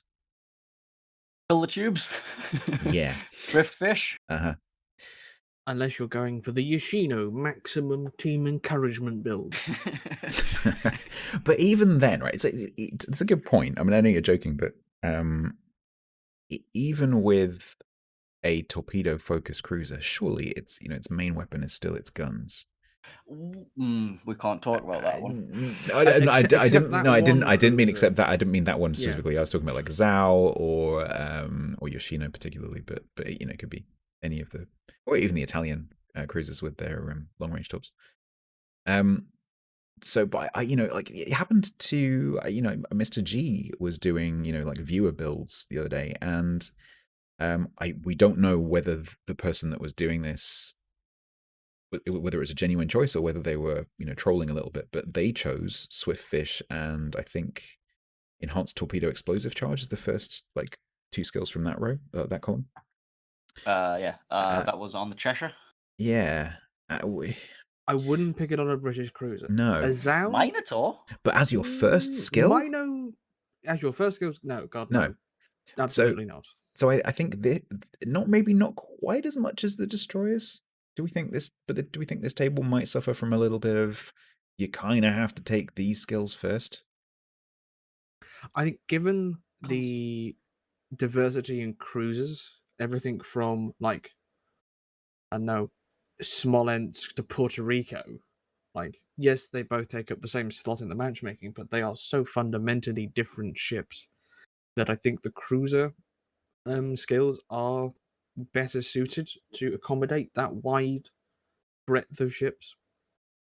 Right? I think survivability expert in the cruiser tree is only really suitable for like Zhao. That's about it. And I think they took out far too many survivability perks and left that one questionably. What about SE on the 127mm cruisers, the tiny ones? Well, Atlanta and such. Smolensk, yeah. I think it's those too many cruisers other places now. Yeah, I think those cruisers more rely on the don't get spotted and shot at in the first place. Which is why I don't take it on destroyers. Whereas something like a Zhao, while Zhao is sort of the midway point between the sort of Heidi cruisers and the kitey cruisers. Zhao can do both. I would much more be in favor of a slight HP increase on Zhao itself. Yes. Than any adjustment to the skills as they stand for cruisers. Mm-hmm. Better to change the ships now than have to use suboptimal skills. Yeah, well, this is a perfect opportunity for them to take a balanced pass of all the ships. They have mentioned they're doing it with Flint, Atlanta, and Smolensk and Colbert. I think, and also brawling battleships, which we'll come on to later. But for now, the skills for cruisers have taken a lot away, and I think there is a serious call for splitting further of the cruiser tree into a cruiser tree and a second battle cruiser tree, which I think you'll agree with me on is like there's a lot of cruisers that fit way more heavily into a battle cruiser tree than a cruiser tree. Stuff like Stalingrad, stuff like Moskva, stuff like Graf Spee, just things that like are designed to be there and tanky with massive guns. I think at present there are too few of those ships for wargaming to divert the necessary resources to develop a whole skill tree for. So I think there's at least as many. There's got to be at least as many supercruisers as there is aircraft carriers. No. Yeah, you're probably right. I'm doing the numbers in my head now. Do you think maybe like like we're getting onto supercruisers? So do you think? Let me go back to one point I was going to make, which was I was seeing what you thought first. I actually think this, with the exception of survivability skills for the very large cruisers, I think this might be the best table of the 4 in terms of pretty much everything is actually a choice. Yeah. Yes. Because if you look along row 1, for example, like which one of those would you take first? Well, it depends on the playstyle. It depends on which cruiser you're playing. I think there is some. Not last stand. Well, it might be a couple you might want to take last stand. Some cruisers you would be I'd be inclined to go for last stand. There are a couple that you might want to take that. But I think there is some genuine good choice in this table, unless you happen to be one of the 305, 310, one of the big cruisers. So that begs a question. Wargaming must have known when they took the survivability skills out of this table, or didn't put them in, that it would have that effect on those big cruisers. Is it that maybe they're not planning on introducing any of those cruisers? Is it that they think those cruisers are currently too strong? Or is it that they think that those cruisers shouldn't be played the way that maybe some people are currently playing them, just nose in, tank, play it like a little battleship? I mean, Stalingrad and Petropavlovsk have existed in their current forms for a while now, and Wargaming Moss have for said even they longer consider them okay, and now we have directly removed all of what made them what they were. I think they must have some plans for them. They have to. They can't have just like completely forgot those ships exist. No, I Well, think if you look it's at the a case- table, it looks like they have. I think it's obviously Wargaming have said numerous times that they don't really balance around competitive, but then at the end of every season, the flavor of the month gets nerfed to Oh, yeah. shit. Venezia. Henri, Venezia, the Richthofen, and all that. But I definitely think that Stalingrad's a difficult one, especially the special ships, because they tend not to be adverse to nerfing those. They're always hit by global changes. So I think part of the cruiser reskilling is part of a global decision to reduce the effectiveness of the super cruisers. Because I think all three of us here would agree that some of those cruisers were disproportionately too powerful. Some of them. Alaska. All of them. No, not all. But the super cruisers that are the least affected by this change are That's the true. ones that people true. didn't play in the sort of heavy Mini style. battleship style, yeah. Yeah, like Yoshino, Azuma. You didn't tank with those. You That's were true. a long range support cruiser, and the new skills improve your ability to do that. But Have you seen Max Stalingrad, Bench, Henry? Alaska were played by a lot of players, and many players didn't play them in this sort of accepted style.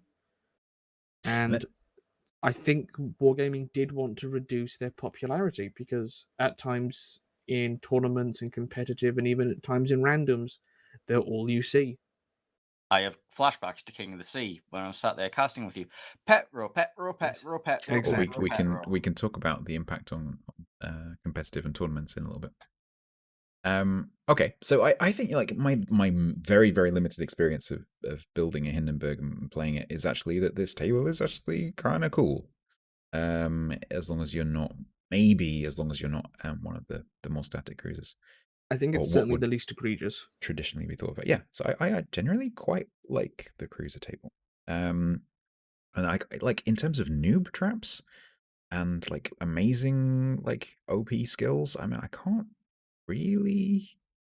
No, I don't really Think of see any. anything really that is going to grab people's attention too much.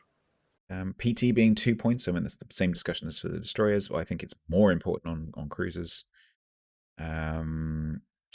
So I think in terms of that being worth 2 points on a cruiser, I think it's absolutely worth 2 points on cruisers.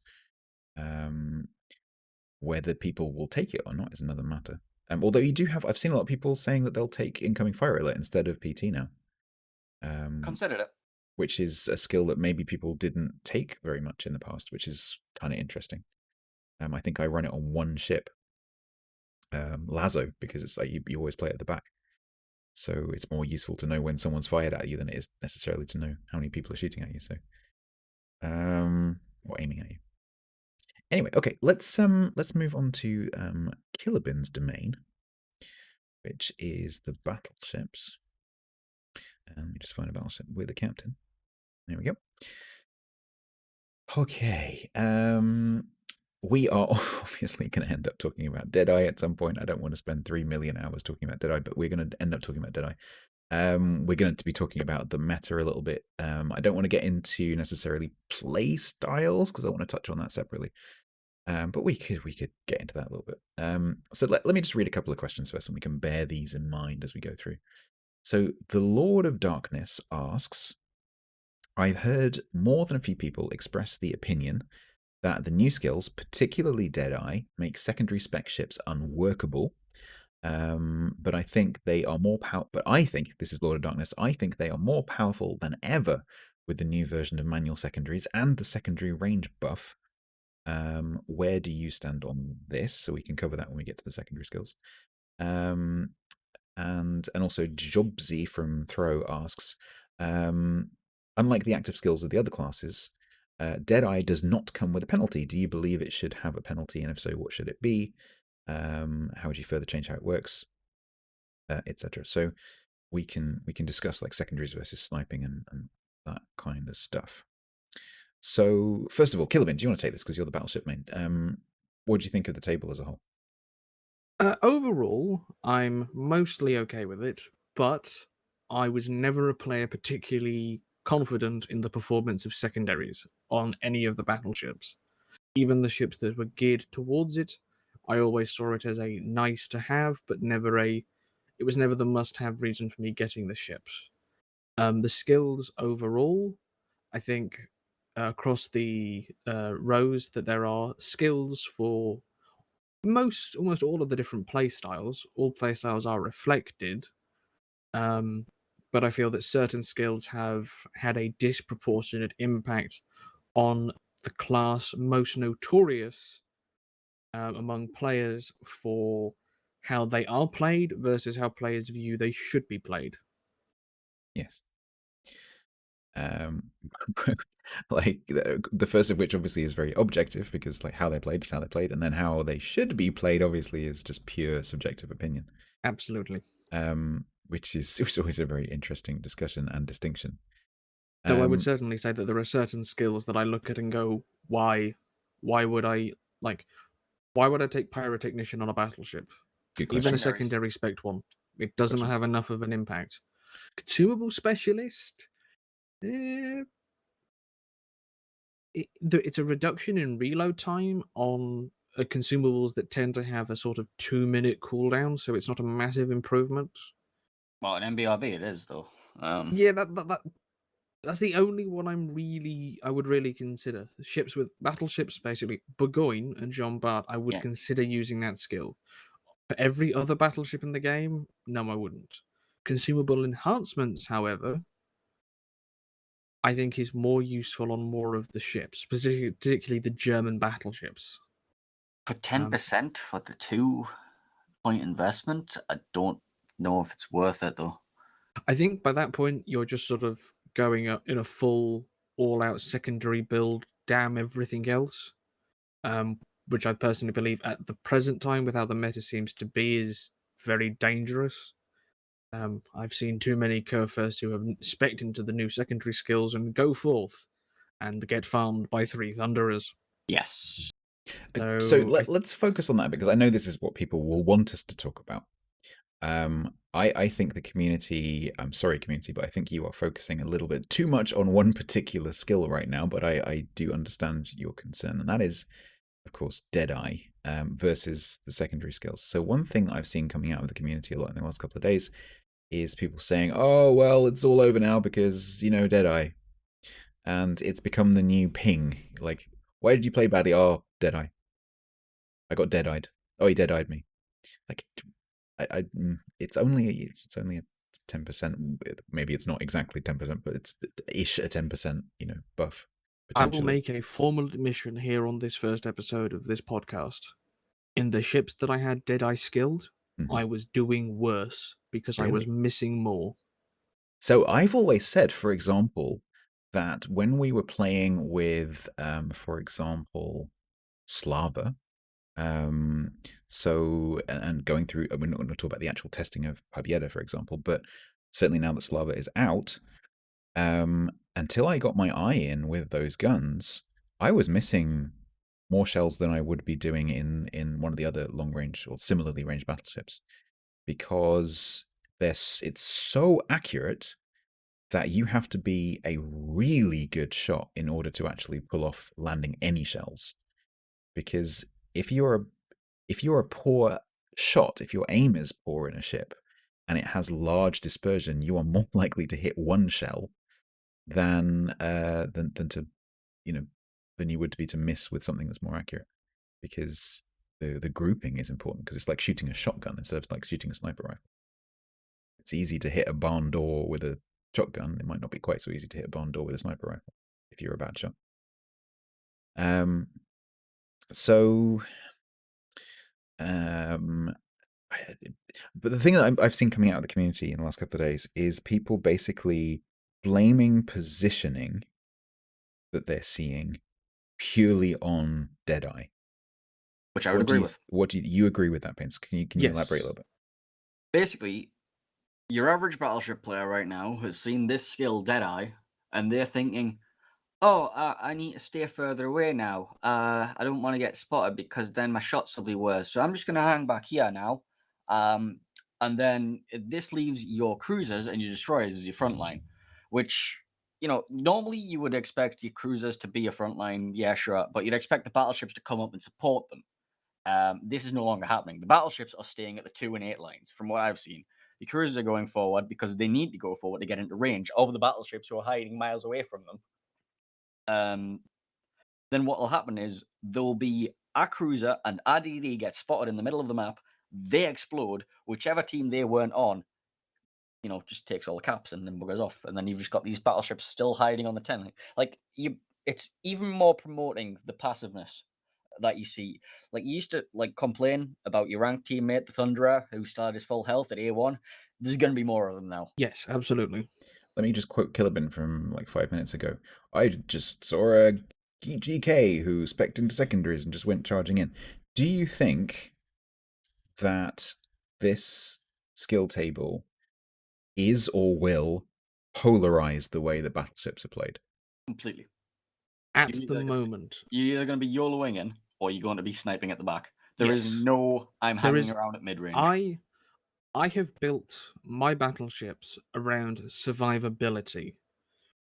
Primarily so I can survive long enough to get close enough to the Deadeye battleships that I negate Deadeye, and therefore level the playing field, where I can take a hit better than they can because they've devoted 4 points into Deadeye, and where I've put it into fire prevention or something. Essentially, it's sort of a collision of several factors at once.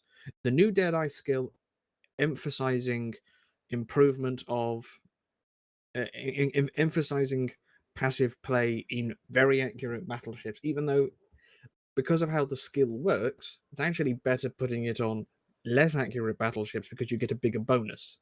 Mm-hmm. I'm hearing a lot of reports of Deadeye, Roma, and Alsace being amazing, while on Thunderer it's a much more minor improvement. But yeah, presumably on something like Slava, it'd be almost unnoticeable. Yeah, but because Wargaming have announced that Thunderer is being removed and Thunderer has a reputation of being exceptionally accurate, I bet that there's been a big spike once the playerbase was aware that Deadeye was going to be a skill, of people who have now said, "Sorry, I'm getting Thunderer." So we're seeing a massive increase in the number of Thunderers in games, and regardless of the skill, Thunderer is not a particularly aggressive battleship. I may have the reputation of playing it so, but I understand that it's not its intended role. And so the skill, as you said, the skills are definitely polarizing the battleship player base. Okay, so let me come back to that question that Jobsy asked, which was about the penalty aspect of Deadeye. So you said something really interesting, which was, I'm going to spec for survivability. I'm going to push forward because if they've spec'd 4 points into Deadeye, they're missing 4 points in other aspects. I can negate those 4 points and then take advantage of the fact that they don't have, for example, fire prevention. Which is an argument that we used to use a lot with secondary ships. If you've got a full ham secondary build under the old scheme, you probably didn't have any survivability stuff. So you were likely to suffer from fires and floodings and stuff like that. And you countered it by, once you realized it, you withdrew out of secondary range. Yes. The problem let's talk about the fact that Deadeye is a single 4-point skill that has no penalty attached with it. Mm-hmm. If you want to spec into a full secondary build, it is many more than 4 points to do that. And you don't take fire prevention as well if you want to go properly secondary. And you have to play at the front. As opposed to the Deadeye guy who only has to take 4 points to increase their accuracy, and they don't have to risk being on fire because they're not at the front. How is that fair? I'm playing devil's advocate a little bit. How is that fair to players who want to spec into secondaries? Long story short, it's not. It's not. I would at the minimum take the penalties from super heavy AP Yep. and apply that to Deadeye.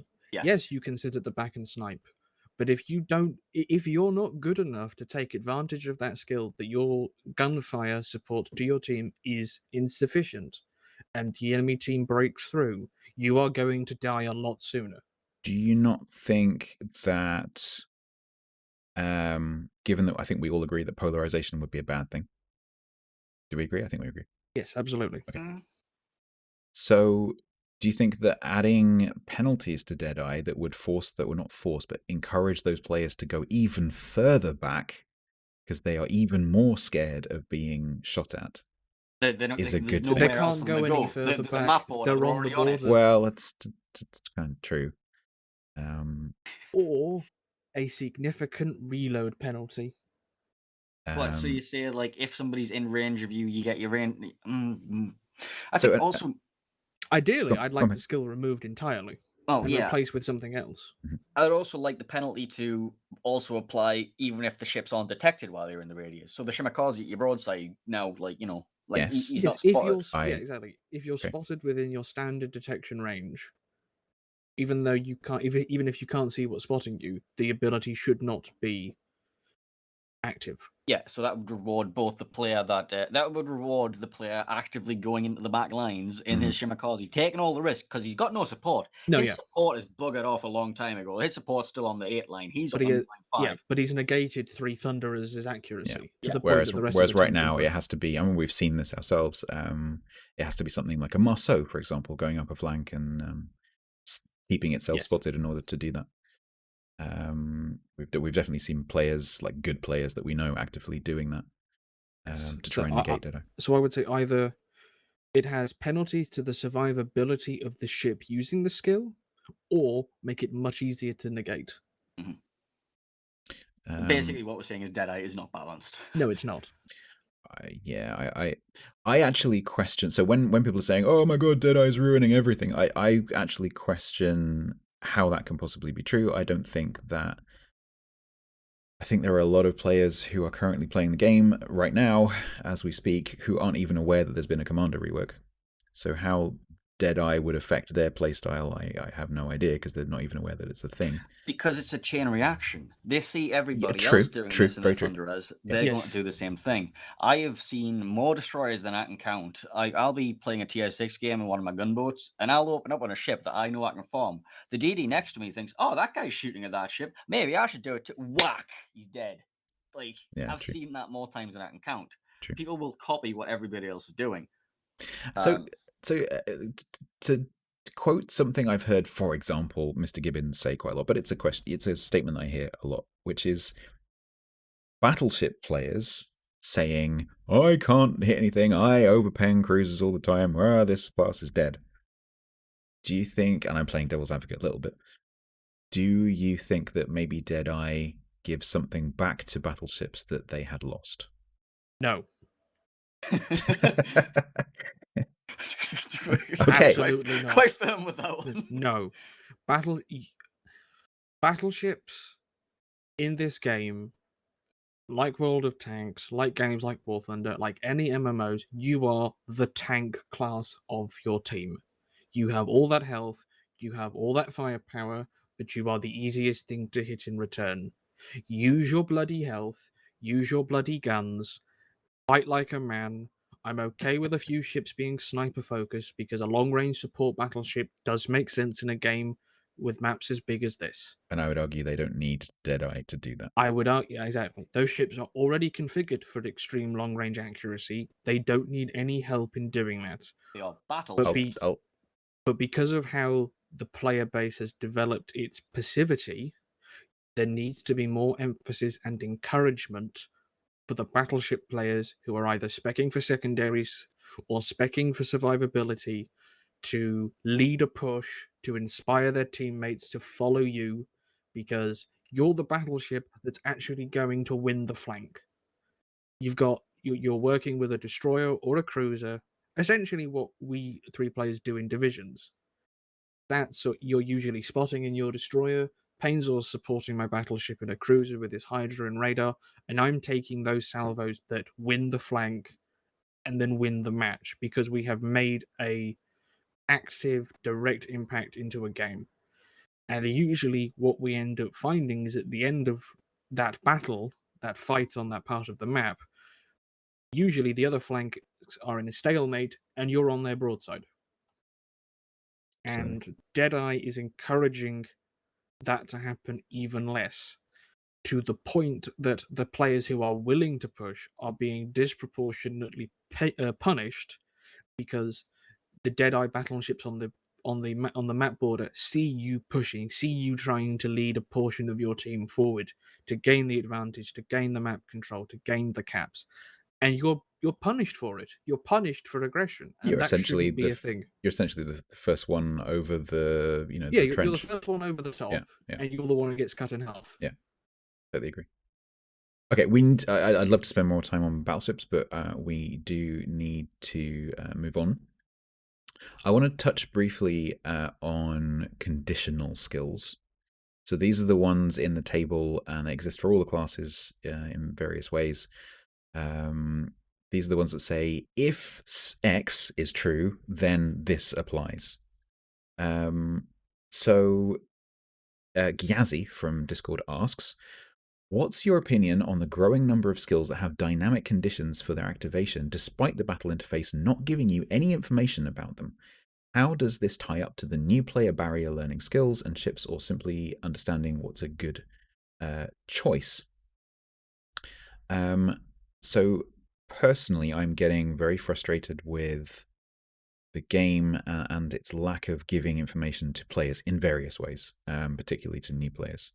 But one thing I simply do not understand is you've got these new conditional skills and they've got the old arms race UI, which when you picked up a buff, and still do, when you pick up a buff in arms race, you can hold H and you can see which buffs you have active. And I think it even used to be like on the screen at one point, just You'd have the permanently. image, you'd have the icons on screen, and then pressing H would tell you what they're doing.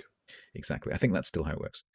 And why on earth Wargaming haven't used that or something that looks like it to show when your skills, your active skills that you've taken, are and are not active, I cannot fathom. I would go further to this and say use the bloody UI elements you have in all the scenario battles for the repair and things, and make them be like appear for your allies as well. Absolutely. Yeah. I Yeah, totally. no, I can't understand why the information is not presented. Going back to what Painezor said a while back, saying how the game is becoming more and more MMO in its visuals, every MMO out there on your character's status bar would have icons telling you what buffs you have active and what nerfs you have active, what and the debuffs durations and all that you've got. stuff. Yeah, and you mouse over them, and it will say do 5% more damage for the next 15 seconds. And granted, in those games, usually on the skill itself, it doesn't tell you it's active, but when you're playing the game and using the abilities, those will pop up, they will appear and then disappear when they're no longer active. So yeah, I think we're all in definite agreement. We don't understand why Wargaming hasn't used the stuff they already have to improve player education, because it applies not only to the situational skills, but as you often say, Stats, what the unique commander's abilities do, because you see your thing go off in your Sansonetti or your Aubignon, you're like, what does that do? I don't know, because it doesn't tell me. How many times have you had me on stream saying, oh, I've just activated Sparks of Resistance? What does that do again? Because I 1% fire chance. 1% fire chance. Remember what they do. I know. Yeah, that's I know the only you know. one I remember, because I've kept having to tell me all the time. Absolutely. And like how? Because it even has its own pop-up. It comes up and it says talent activated, Sparks of Resistance, and there's a space underneath that could easily just have plus 5% fire chance or whatever it is, and they just don't do it. And I again and again I go on to the Wargaming devs about, why do you not put this information in the game? AP overmatch, for example. Why is that not in the sidebar? We've got HE penetration values and we've got the armor schemes. Why do we not have the AP overmatch values? It's like just things like that drive me crazy. And this is a perfect example of these conditional skills. Every time we have a Halloween event, we look at all these cool things that the UI can do. Why isn't it doing them? Like, you have this thing. There is literally a screen that allowed you to pick between 2 different skills in a battle. They Yes, have the technology to true. draw information on top of the screen. They can easily tell you all of these things that are happening. Like, it's baffling. So I tell you what, I am actually, when I'm looking at potential builds, I am actually dissuaded from taking those active passives, like those conditional skills, because of the fact that I won't know in the battle whether they're active or not, and I've got to look at the minimap and go like 1, 2, 3, 4, 5, 6, 7, 1, 2, 3, 4, 5, 6, 6. Okay, it's inactive, because that's literally what you have to do with one of those skills. Like, it's like take number of enemies, subtract number of friendlies. If answer is less than, and you have to do that physically. Like, if it's a lot of ships, it's you got to do it. I think a lot of the frustration directed at wargaming from the active player base is simply down to the fact of we've seen them at their best when they do really good work, but they don't follow through with it, and that's the most frustrating part. To go back to Painezor's point, like that, the most recent Halloween mode, the key battles, which had all that like choice stuff in it. They've done all that development. Okay, it might find its way into the game eventually somehow, somewhere. But they've done all that development for a temporary event. Why do they not put the same amount of effort into the permanent game? Which is exactly where I think a lot of the anger comes at, is that, like I said, we've seen them at their best. It's like people may dislike the dockyard events for monetization or premium ships because they believe they're pay to win. But we've like the one part of the game that no one ever complains about is the art. Well, looking at those new Italian battleship camos that have been teased, well, regardless of our issues with them, they do look it looks right. good, yeah. It looks good. Not to my Whether or not it looks right is irrelevant. Yeah, there's that. Yeah, the modeling department knocks it out of the park. The UI department, I wasn't really a fan of the cartoony looking graphics like we get now for the ship's setup screen. Like, I like the old icons, but I'm starting to get used to it. It's okay, I guess. But it's good. We're rapidly encroaching on 2 hours here, so let me move us on. So let's talk very briefly about the special and legendary commanders and how they have been ported into the new skill system. It hasn't changed a huge amount, but obviously because there's 4 different classes now, they've been their enhanced skills have been distributed slightly differently. And in Discord, Hellburn asked, what do you think about how the unique commander skill transferals into the new system was handled? Do you feel certain commanders come out ahead and others were left even further behind, like, for example, there's Znamensky or Jutland brothers? Yeah, they completely were. Znamensky is okay now. I'm trying to remember where I put Zawensky. Yeah. Jutland, on the other hand, he is completely garbage now. He has been left in the dust, completely forgotten about. Like, all he has now is vigilance, basically, and who takes vigilance? Nobody. Yeah, fundamentally, yeah, like. And then he has like his cooler cousin that you can only get through the armory. All of the armory captains came out absolutely perfect. Sansonetti still ludicrous. Sansonetti even more ludicrous now because Sansonetti wasn't an armory one; he was a collection reward initially. Mm-hmm. Yeah, but he's an armory one now. Yeah, you still have to buy the collection. But absolutely, yeah. But the named sort of like the captains who were real is Netsov, Halsey, Cunningham, Yamamoto, Lutyens. They've all come out mostly okay. I noticed that Halsey doesn't have any carrier-specific improved traits. But the sort of special, the blue commanders, yes. Like, Zemensky is basically, you put him on, you spec him for battleships, you don't spec him for anything else, because he's only got maybe one or two improved skills on the others. So yeah, I definitely think that some of the captains have suffered, absolutely. On that topic then, moving on swiftly, I want to talk very briefly. I've just literally added this to our notes just as we've been talking. Something that I find, I don't know, a little bit odd. I don't know how I feel about it really. This thing about how moving a commander hasn't changed. So, you can still only have 1 tech tree ship per commander. And you can still move that commander onto any of the premium ships for that nation. But now that commander can have an effective build for every single one of those premium ships means that there's a massive shift in focus now towards premium ships under this new scheme, I think, personally, because building for your premium ships and moving the commanders around more effectively for your premium ships is just so much more convenient and easy. Basically, as far as your premium ships are concerned, you've got 4 times the number of commanders you used to have. Does that strike either of you as odd? What do you guys think? I mean, Do you care? I think it's cool. I think it's really cool. I'm not sure what the logic behind it was, because like everything else, Commander Rework wise, felt like some sort of like way to try and take something away from us. That, on the other hand, like feels like they're just giving it to us. I'm wondering if there's an ulterior motive behind it. I'm actually looking for ulterior motives in something that they're Is giving us.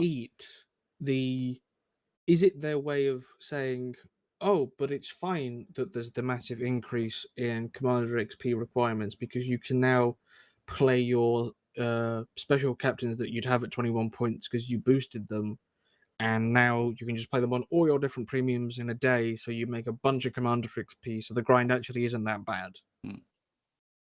Probably is, but I don't know. It's like don't get me wrong, I love the fact I can do it.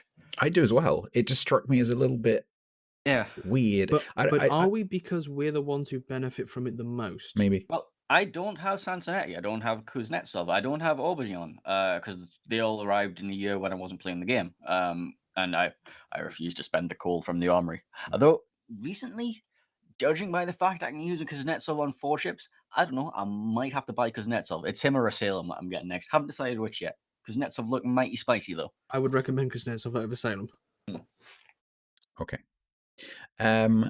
We have kind of already touched on this a little bit. Let's just revisit this via a question. I want to talk about playstyle. We've talked about builds and like the technical aspects of the implications of these skills.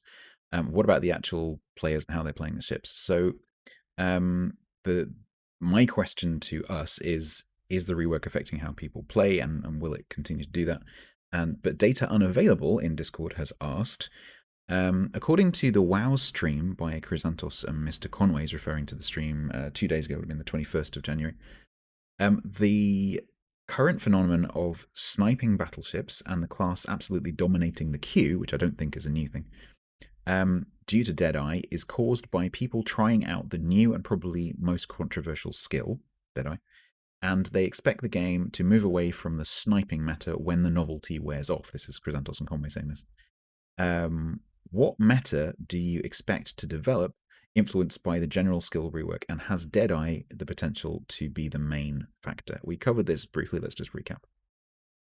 What do you guys think about going forwards? I think at the moment Wargaming are saying that while lacking sufficient data to draw that conclusion, absolutely there is always a flavor of the month. But given the reputation the Asian server had prior to this rework of passivity, I fear that certain skills are going to bring that much less proactive playstyle to the other servers, and that may turn a lot of more aggressive players off the game. Mm-hmm. Very much so. I was having a conversation with a couple of other people who will remain anonymous, and they were saying that they expect this to cause, like, they're saying Wargaming's general strategy for things is wait 6 months and see how it plays out, and don't feel like we have 6 months to wait on this one. We feel like this is such a huge meta shift that a lot of players aren't going to find this fun anymore. Because I agree that the meta has completely changed, and I don't expect this flavor of the month to go away unless something changes. Hopefully, something in the way of changing Deadeye, but we've gone over that already. Until there's something done to adjust the meta we're going to see, Wargaming are going to have to take a look and think, all right, how fast are we going to lose players? How much is this going to affect our customer retention? Are we actually losing as many people? Because going back to what we said earlier, like, this is the kind of thing that is going to trigger people to think, do I want to continue playing this game? Let me go check out insert name of competitor here for a while. You know what I mean? You can't leave this in its current state for too long, otherwise things are going to go really, really downhill really, really fast. I can't believe that Wargaming aren't looking at retention data. It's a free-to-play game. They're a big company.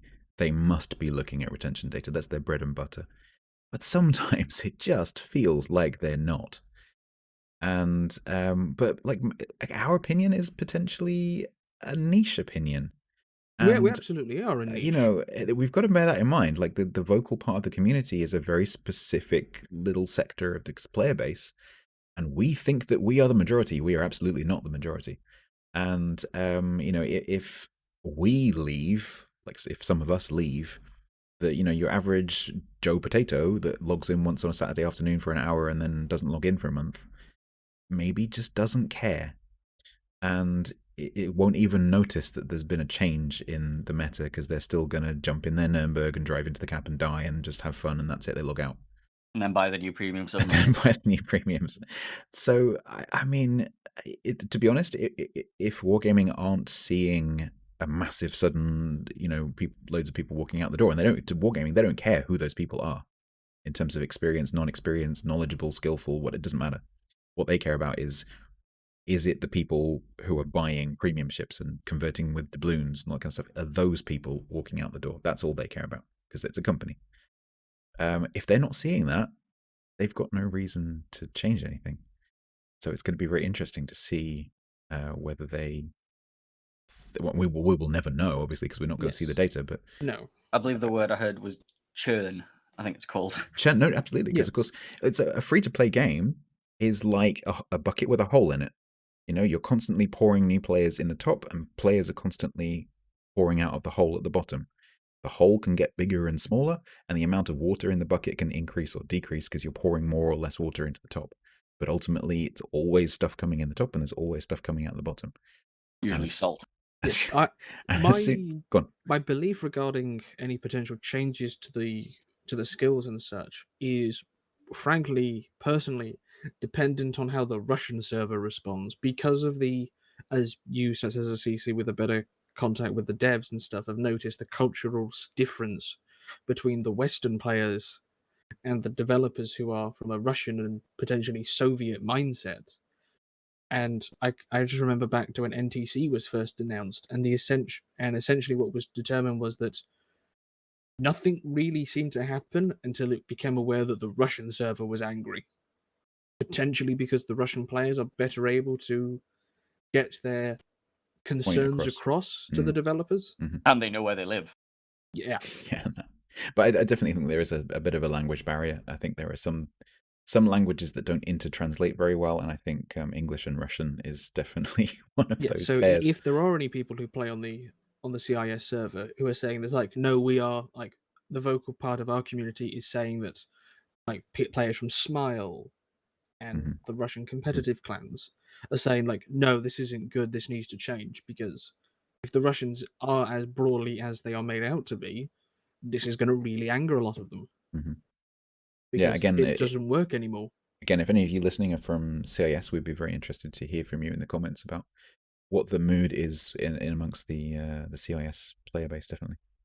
Okay, so let's we just touched on competitive there briefly. Let's move on to that very, very quickly. So you guys are both KotS veterans, and all of us play clan battles on and off. What do you think is going to be the impact of this for the upcoming, maybe like the Clan Brawl season and the spring King of the Sea, things like that? Are we going to continue to see a prevalence of things like Petropavlovsk, for example, or do we think maybe there's going to be some kind of shake-up and revival of some of the ships? It's going to be all Goliath now. If there are a bunch of Petros, there'll be a bunch of Goliaths to counter. Okay. The brawls for their timing are still within the free respec period. So I have been saying personally that the brawls for me will be the time to try and recoup some of my Commander XP expenditure, because that's going to be the best time to do it. The following clan battle season, which is past the free respec, is going to be interesting in the sense of that we're still going to be figuring out the skills for the ships.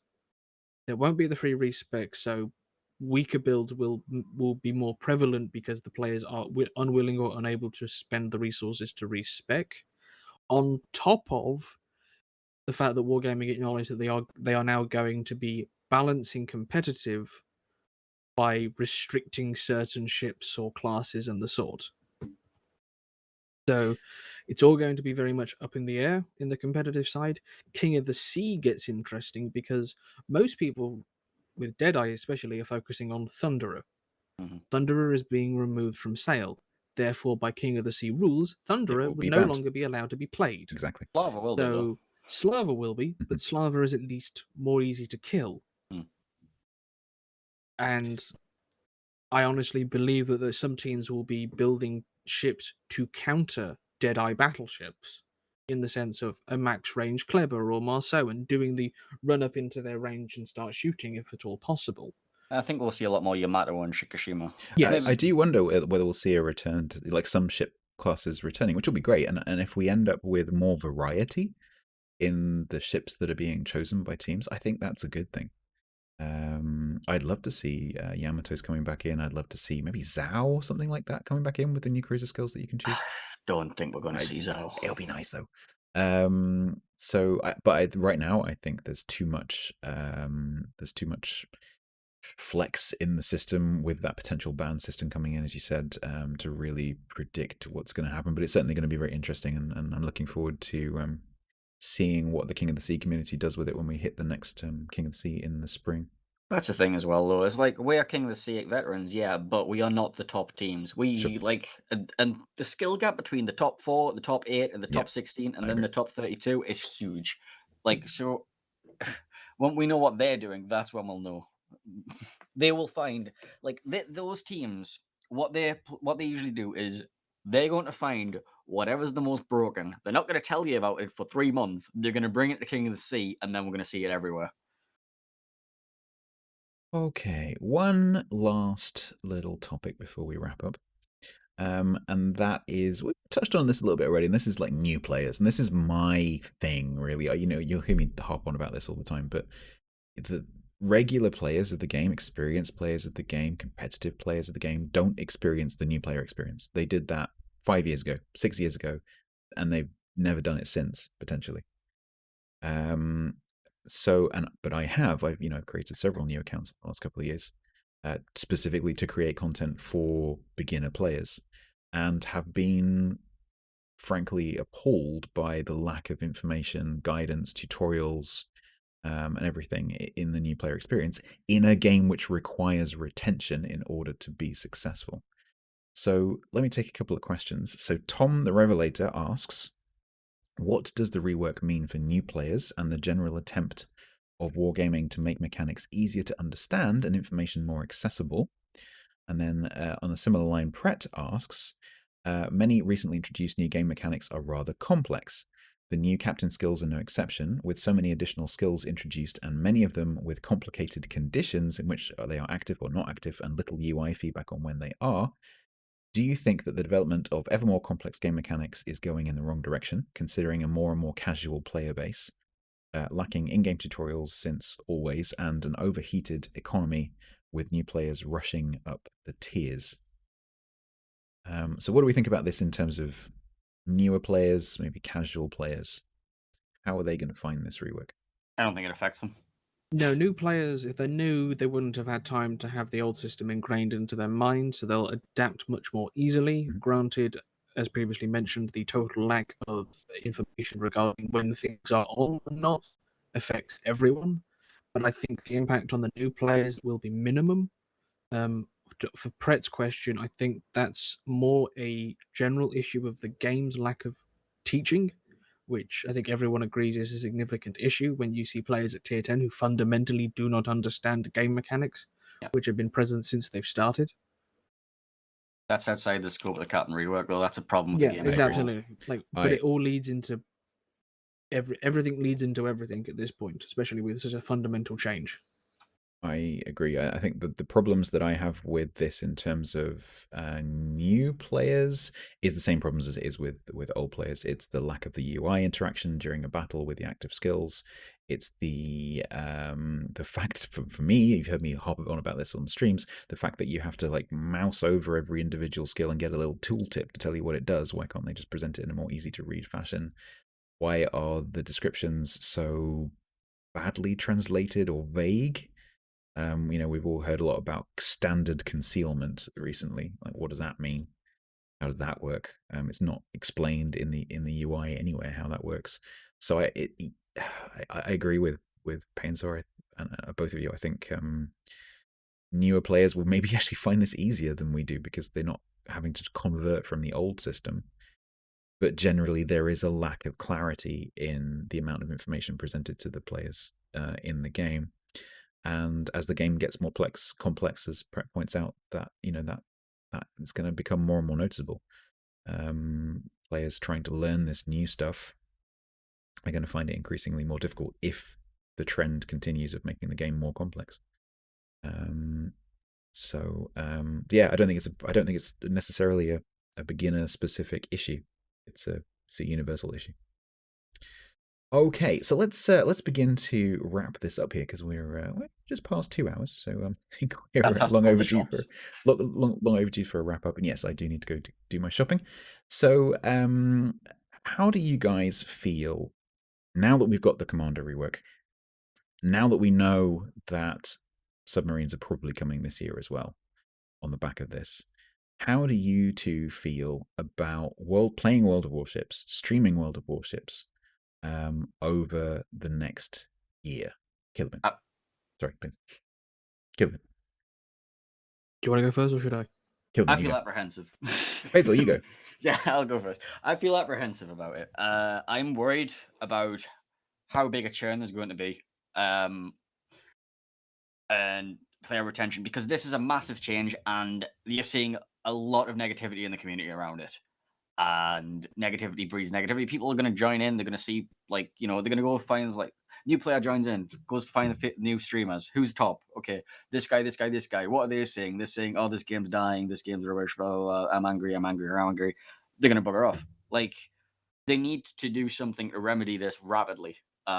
Because there's a lot of frustration in the community, and frustration breeds resentment breeds hatred breeds, I'm leaving. I'm done with this. Bye. They need to do something rapidly, and I am worried for the streaming community that they're not going to have a player base to stream to anymore, because like a lot of the bigger streamers have already been looking for alternatives to try and get out of this because they're not having fun anymore, and this is going to exacerbate the problem. So in the last 2 days, I've been amazed at how active Discord has been, Twitch chat, and not in a good way. I haven't seen this much interaction with the player base, like the community with each other and streamers and content creators, since NTC was discussed, and maybe even more so than then. Watching some of the big streams, the chat's moving so quickly, you can't keep up with it with the same number of people. And this comes right off the heels of the massive Santa Crate fiasco, when people have already lost a lot of trust in wargaming, are already feeling really angry with them. A month later, we'll have this drama come up, and like people aren't going to feel confident that they're going to they're just waiting. What's going to be the next fiasco? What's going to be the next drama? Kelvin, how do you feel? I mostly agree.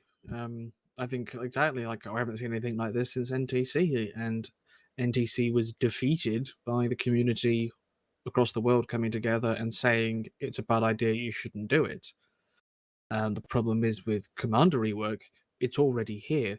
NTC was never added to the game before it was stopped. So a lot of people will, I think, feel that Wargaming don't care about the players' opinions and have just put on the blinkers, stuck their head in the sand and pushed the button. And will pop their head up in 4 or 5 months and go, okay, there's some issues, let's change them. But by then, any good faith that they had would have been gone. And a lot of players and a lot of streamers will start to drift away. Wargaming ideally would notice it in their bottom line, but then companies tend to discard rather than rectify. So yes, I'm certainly concerned about the game's immediate future. I think there are enough players who aren't aware or don't care to keep the game going in a sense. But the vibrant, active core of the player base, I think, is in some danger of dying out, which puts several people's very livelihoods at threat. Because of the decisions that the game's developers are taking it in, since we don't know who is pushing these changes and what justifications they are using for the changes. I think the distinct lack of communication has always been one of wargaming's weaker points, and it breeds resentment and distrust. I agree with you. Before the Commander rework was announced, certainly before we had a good idea of what it was going to be like, I was actually looking forward to submarines, for example. I'm pretty optimistic about what they could have been like. Certainly, I don't share some of the negativity that's been going around about submarines. At worst, I thought they were going to be just neutral in terms of their impact on the game. I thought maybe they could bring some variety, but now, in the shadow of this and what it's going to do to the game as a whole, potentially, the player base, the community, the just sheer health of the game in terms of just player numbers, I'm honestly a little bit nervous about the next year. Partially because obviously, I make a significant proportion of my income comes from streaming World of Warships. And if the game starts to decline in popularity, that means fewer viewers, and that means less income for me. And at some point, that's going to become economically unviable. I mean, that's inevitable eventually, because every game eventually dies. But right now, I think a lot of streamers right now who stream World of Warships are going to feel like they're on a train that is accelerating towards a cliff when it doesn't need to be accelerating towards the cliff. We could be taking a nice, gentle cruise through this, scenic mountain pass or whatever, and not worry about the cliff yet. But it seems that wargaming is piling coal onto the fire. All aboard, cha-cha! Yeah, pretty much, and that's kind of a scary thought, because that it's inevitably going to happen eventually. But wargaming, at the moment, they seem to be doing everything in their power to speed that up, and I don't understand why. But they must think, because there's no way that a company is going to sabotage their own game. It's just not going to happen. So they must think that this is a positive change. They must do, otherwise they wouldn't do it. The conspiracy theorist in me is just like, all right, maybe what we would do is we just make some drastic changes and we just get rid of all the people who complained a lot. Make them all go away. Make them give up. And then we'll get the new people in. So and then the new people can accept the submarines and won't complain about them. To counter that, Wargaming are one of the most interactive games companies that I know of. And the simple solution to that is they just become like some other games companies and just don't talk to anyone. Just do whatever they want to do, develop the game however they want to develop it based on the stats that they're seeing, and never talk to the community. They could totally do that. It wouldn't make a blind bit of difference to the majority of the player base who don't interact anyway. So I just can't I can't accept that they're sabotaging their own game intentionally, but they do seem to be kind of doing it, which is, I don't know, I'm not entirely sure. So I think all three of us are a little bit apprehensive about the next year. But our challenge to you, I think, Wargaming, is if any of you are listening, is I think the vocal part of the player base is a little bit apprehensive right now. I would challenge you to try and reassure us that it's going to be okay, and that it is going to be a good year, and that the meta is going to evolve in an appropriate way that leads to us playing, and being happy. Because ultimately this is a game and we all want to enjoy playing it. Right, I think we'll call it a day there. So thank you, both of you. That we've gone to like 2 hours and 20 minutes, which is yeah. Let me quote you from the start. We'll try to keep this under 60 minutes.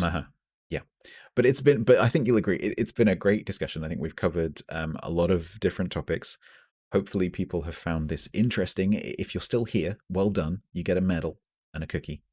Congratulations. We'll try and make the future ones a little bit shorter, but this is a particularly good topic. So we'll, as I said, we'll try and push these out regularly. I'm not sure we'll do weekly, but we'll see how it goes. Depends what's going on, in the news and whatever. We'll try and do something. We'll always try to include questions from you guys. So I just want to say thank you very much to Killerbin. Goodbye, Killerbin. Cheerio, everyone. And goodbye to Painezor. May the googlies be with you. So that brings us to the end of this first pilot episode of StatsThonk. Thank you to Killerbin and Painezor. You can find the links to their channels in the description for this episode, or you can simply go to twitch.tv/Killerbin and twitch.tv/Painezor and drop them both a follow. Killerbin generally streams on Mondays and Painezor generally streams on Thursdays. If you've enjoyed this episode, please do subscribe if you are listening via YouTube, as I'll continue to publish future episodes on there. But I'll also be looking into a more audio-friendly way to publish these, maybe Podbean or something like that, and I'll let you know if I do that. We had some excellent questions submitted for this week, and if you would like to submit a question for a future episode, keep an eye out for the question submissions channel in my Discord, where we'll tell you what the next topic is and give you a chance to submit a question. And you can also find the link to that Discord down in the description for this video. So I've been Stats. You can catch me at twitch.tv/StatsBloke on Tuesdays, Wednesdays, Fridays, Saturdays, and Sundays. Take care of each other, and we will all speak to you soon.